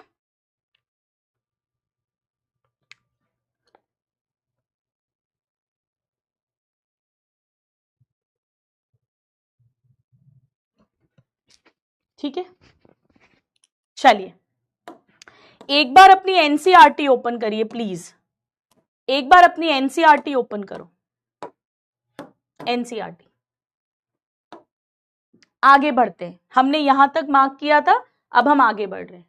When the functioning of one or more organ or systems of the body is badly adversely affected, तो appearance होगा various signs and symptoms का कि हम healthy नहीं हैं, यानी हमें एक बीमारी है। एक ऑर्गन इन्वॉल्व हो सकता है, मल्टीपल ऑर्गन इन्वॉल्व हो सकते हैं, ऑर्गन सिस्टम इन्वॉल्व हो सकते हैं मल्टीपल, तो लक्षण आएंगे, साइंस एंड सिम्टम्स। बेटा मैंने आपको बताया था साइन एंड सिम्टम क्यों लिखा है और सिम्टम क्यों नहीं लिखा, आपको बताया था शायद मैंने। जो मरीज आकर बोलता है कि मुझे जुकाम हो रहा है, मुझे खांसी हो रही है, मुझे दर्द हो रहा है, मुझे बुखार आ रहा है, मुझे ठंड लग रही है, ये सिम्टम है, लक्षण। और जो डॉक्टर चेक करता है, मान लो उसको यहां कोई दर्द नहीं है पर डॉक्टर ने टच करा और दर्द हो गया, उचका, ये सिम्टम, ये साइन होता है, sign. Sign is what we the doctors diagnose and symptom is what the patient comes and tell us. So दो तरह की डिजीजेस हैं, इन्फेक्शियस एंड नॉन इन्फेक्शियस। ये एक्वायर्ड के अंदर बात हो रही है, जेनेटिक डिसऑर्डर्स अलग हैं सिंस बर्थ। नाउ इन्फेक्शियस मतलब easily transmitted from one person to another. Infectious diseases बहुत कॉमन है और हम सब कभी ना कभी किसी ना किसी से पीड़ित हुए होते हैं, स्पेशली कोल्ड, जुकाम तो सबको कभी ना कभी हुआ होता है।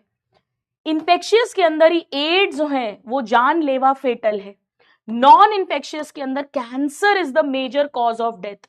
इसके अलावा ड्रग एंड अल्कोहल अब्यूज भी हमारी हेल्थ को अफेक्ट करता है, ये भी नॉन इन्फेक्शियस है। Now bacteria, viruses, fungi, protozoa, flatworm, roundworm, ये सब बीमारी करते हैं और डिजीज कॉजिंग ऑर्गेनिजम्स को हम कहते हैं पैथोजन। ये PYQ आया हुआ है। ज्यादातर पैरासाइट्स जो हमारे बॉडी में रहते हैं वो पैथोजेंस हैं, वो हार्म करेंगे होस्ट को बाय लिविंग इनसाइड और ऑन देम। पैथोजेंस हमारी बॉडी में एंटर करते हैं अलग अलग तरीके से, खाने से, पीने से, सांस लेने से, ऑब्जेक्ट से, वेक्टर से, डायरेक्ट कांटेक्ट से, मल्टीप्लाई करते हैं, इंटरफियर करते हैं वाइटल एक्टिविटीज से, जिससे मॉर्फोलॉजिकल या फंक्शनल डैमेज होता है। और पैथोजन को अडेप्ट करना पड़ेगा life with in environment of host. अगर पैथोजन गट में एंटर करना चाहता है तो उसे स्टमक की लो pH को और डाइजेस्टिव एंजाइम्स को रेजिस्ट करना आना चाहिए। Now preventive and control measures against these diseases will also be discussed. मैंने अभी सिर्फ यहां तक पढ़ाया है, मैंने अभी डिजीजेस को तो स्टार्ट ही नहीं करा है, एक हल्का सा आइडिया केवल आपको दिया है। अब बेटा एक चीज मैं आपको और होमवर्क दे रही हूं, एक चीज मैं आपको और होमवर्क दे रही हूं, वायरल डिजीजेस की लिस्ट। एक बार प्लीज मेरे साथ चाहें तो अभी भी आप नोट कर सकते हैं वायरल डिजीजेस की लिस्ट। बेटा जिसको ये ट्रिक हेल्प करे वो यूज करना, वरना चलो इसको नेक्स्ट क्लास में कर लेंगे अपन, रहने दो, इसको नेक्स्ट क्लास में कर लेंगे। अभी आप कंफ्यूज हो गए, अभी मैंने आपको बैक्टीरिया की बताई है ना, वो ही कर लेना आप, इसको हम नेक्स्ट क्लास में करेंगे। चलिए आइए थोड़े से क्विकली क्वेश्चंस कर लेते हैं। Let's do some questions. आज हमने बिल्कुल बेसिक्स पढ़ा है, बहुत सारी रियल लाइफ की बातों, एग्जाम्पल से चीजों को समझा, और एनसीईआरटी का एक एक वर्ड, एक एक लाइन हमने डिकोड करी है। इवन वो जो good humour hypothesis, William Harvey, उन सबको हमने डिस्कस करा, हिपोक्रेट्स जी की भी बात करी है। इन्फेक्शियस डिजीज जो जानलेवा है बेटा एड्स, कैंसर नॉन इन्फेक्शियस है which is the major cause of death, और क्यों वो सब मैंने आपको एक्सप्लेन करा है। 84% ने एकदम करेक्ट आंसरिंग की है। चलिए नेक्स्ट क्वेश्चन। स्टूडेंट्स आपकी डीपीपी में अगर आपको टाइफाइड निमोनिया के कुछ क्वेश्चंस मिले तो डोंट वरी, हम वो नेक्स्ट क्लास में करेंगे, तब कवर अप हो जाएंगे। सो टाइफाइड साल्मोनेला टाइफी, देखो नाम में ही आ रहा है, साल्मोनेला टाइफी बैक्टीरिया से होगा, ठीक है। सी, यस, गौतम, शिल्पी, शनाया, परविंदर, नेहा, शिवी, ईशा, बिल्कुल करेक्ट आंसरिंग है बेटा। 98% ने करेक्ट आंसरिंग की है। चलिए नेक्स्ट क्वेश्चन ट्राई करो खुद से। Yes, Neha, Himani, Harshita, Shreya, very good. Gungun, very good बेटा, very good. Not a bacterial disease बेटा, डिसेंट्री तो शिगेला से होती है, प्लेग यर्सीनिया पेस्टिस से होता है, ये कॉर्नी बैक्टीरियम डिफ्थरी नाम के बैक्टीरिया से होती है। ये अभी पढ़ाया नहीं है आपको बेटा, तो आप आंसर तो लगा ही सकते हो ना, क्योंकि बाकी 3 तो पढ़ाए हैं मैंने।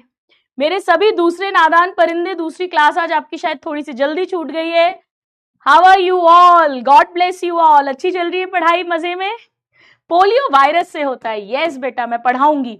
80% ने एकदम परफेक्ट आंसरिंग की है। चलो ये अभी आपसे नहीं बनेगा बेटा, मैंने अभी डिजीज पढ़ाई नहीं है आपको। चलो ये क्वेश्चन करो आप। यस, मजे से पढ़ रहे हैं, धीरे धीरे आनंद से, रियल लाइफ के एक्सपीरियंसेस से, रियल लाइफ के एग्जाम्पल से। इनफर्टिलिटी देखी, ह्यूमन हेल्थ देखी, डिजीजेस के बारे में बात कर रहे हैं। निमोनिया कौन करता है? तो निमोनिया मैंने 2 बताए थे, स्ट्रेप्टोकोकस निमोनिया और हीमोफिलस इन्फ्लुएंजा। अगर 3 में से 2 हैं तो आप तो वैसे ही बेटा, आप तो फैन हो ऑल ऑफ द अबव लगाने के। एक्चुअली न्यूमोकोकस निमोनी भी स्ट्रेप्टोकोकस निमोनी का ही एक नाम है। तो एनीवेज अभी तो आपका आंसर आ ही जाएगा, 3 में से 2 तो हमने पढ़े ही थे, क्योंकि 65% ने करेक्ट आंसरिंग भी की है। चलो ये अभी नहीं आएगा, ये अभी नहीं बताया है, ये फोटो दिखाया है आपको पेशेंट का, पर बताया नहीं है। 1 मिनट 2 मिनट दे ही चुकी हूं। संडे को सबको रिप्रोडक्टिव हेल्थ का समरी लेक्चर PYQ लेक्चर करना है, और फिर आपको कल मैंने बताया था उसका पॉडकास्ट सुनकर भी रिवाइज करना है। आज हमने बातें करी हैं कि हमें बैड हैबिट्स को गुड हैबिट से रिप्लेस करना है, हमें रील्स, शॉर्ट्स, फालतू की चीजें जहां समय बर्बाद होता है उसे गुरु माँ के पॉडकास्ट से रिप्लेस करना है। जूलॉजी के पॉडकास्ट आपको मिल ही रहे हैं, बॉटनी के पॉडकास्ट मेरे कहाँ मिलेंगे वो बता दिया। पिछले साल का 2.0 देख लेना, 2025 का, या इस साल का 3.0 देख लेना, वहां मिल जाएगा, ठीक है। और नेक्स्ट क्लास में हम मिलते हैं। समय बर्बाद मत करना, एक भी दिन वेस्ट मत करना। आज गाना रहने दूं, नेक्स्ट टाइम सुना दूं, आज थोड़ी सी हेल्थ गड़बड़ लग रही है मुझे, ठीक है, तो आज मुझे एक्सक्यूज कर दो, नेक्स्ट टाइम मिलते हैं। आज अपनी वीक की लास्ट क्लास है, मुझे जरूर जरूर जरूर बताना क्लासेस कैसी लग रही है, मजे आ रहे हैं, सीखने को मिल रहा है, इंजॉय कर रहे हो सब्जेक्ट को, और मार्क्स इंप्रोवाइज हो रहे हैं जूलॉजी में। All my love and all my blessings to all my Nadhan Parindo. Thank you so much. Bye everybody. Take care. God bless you.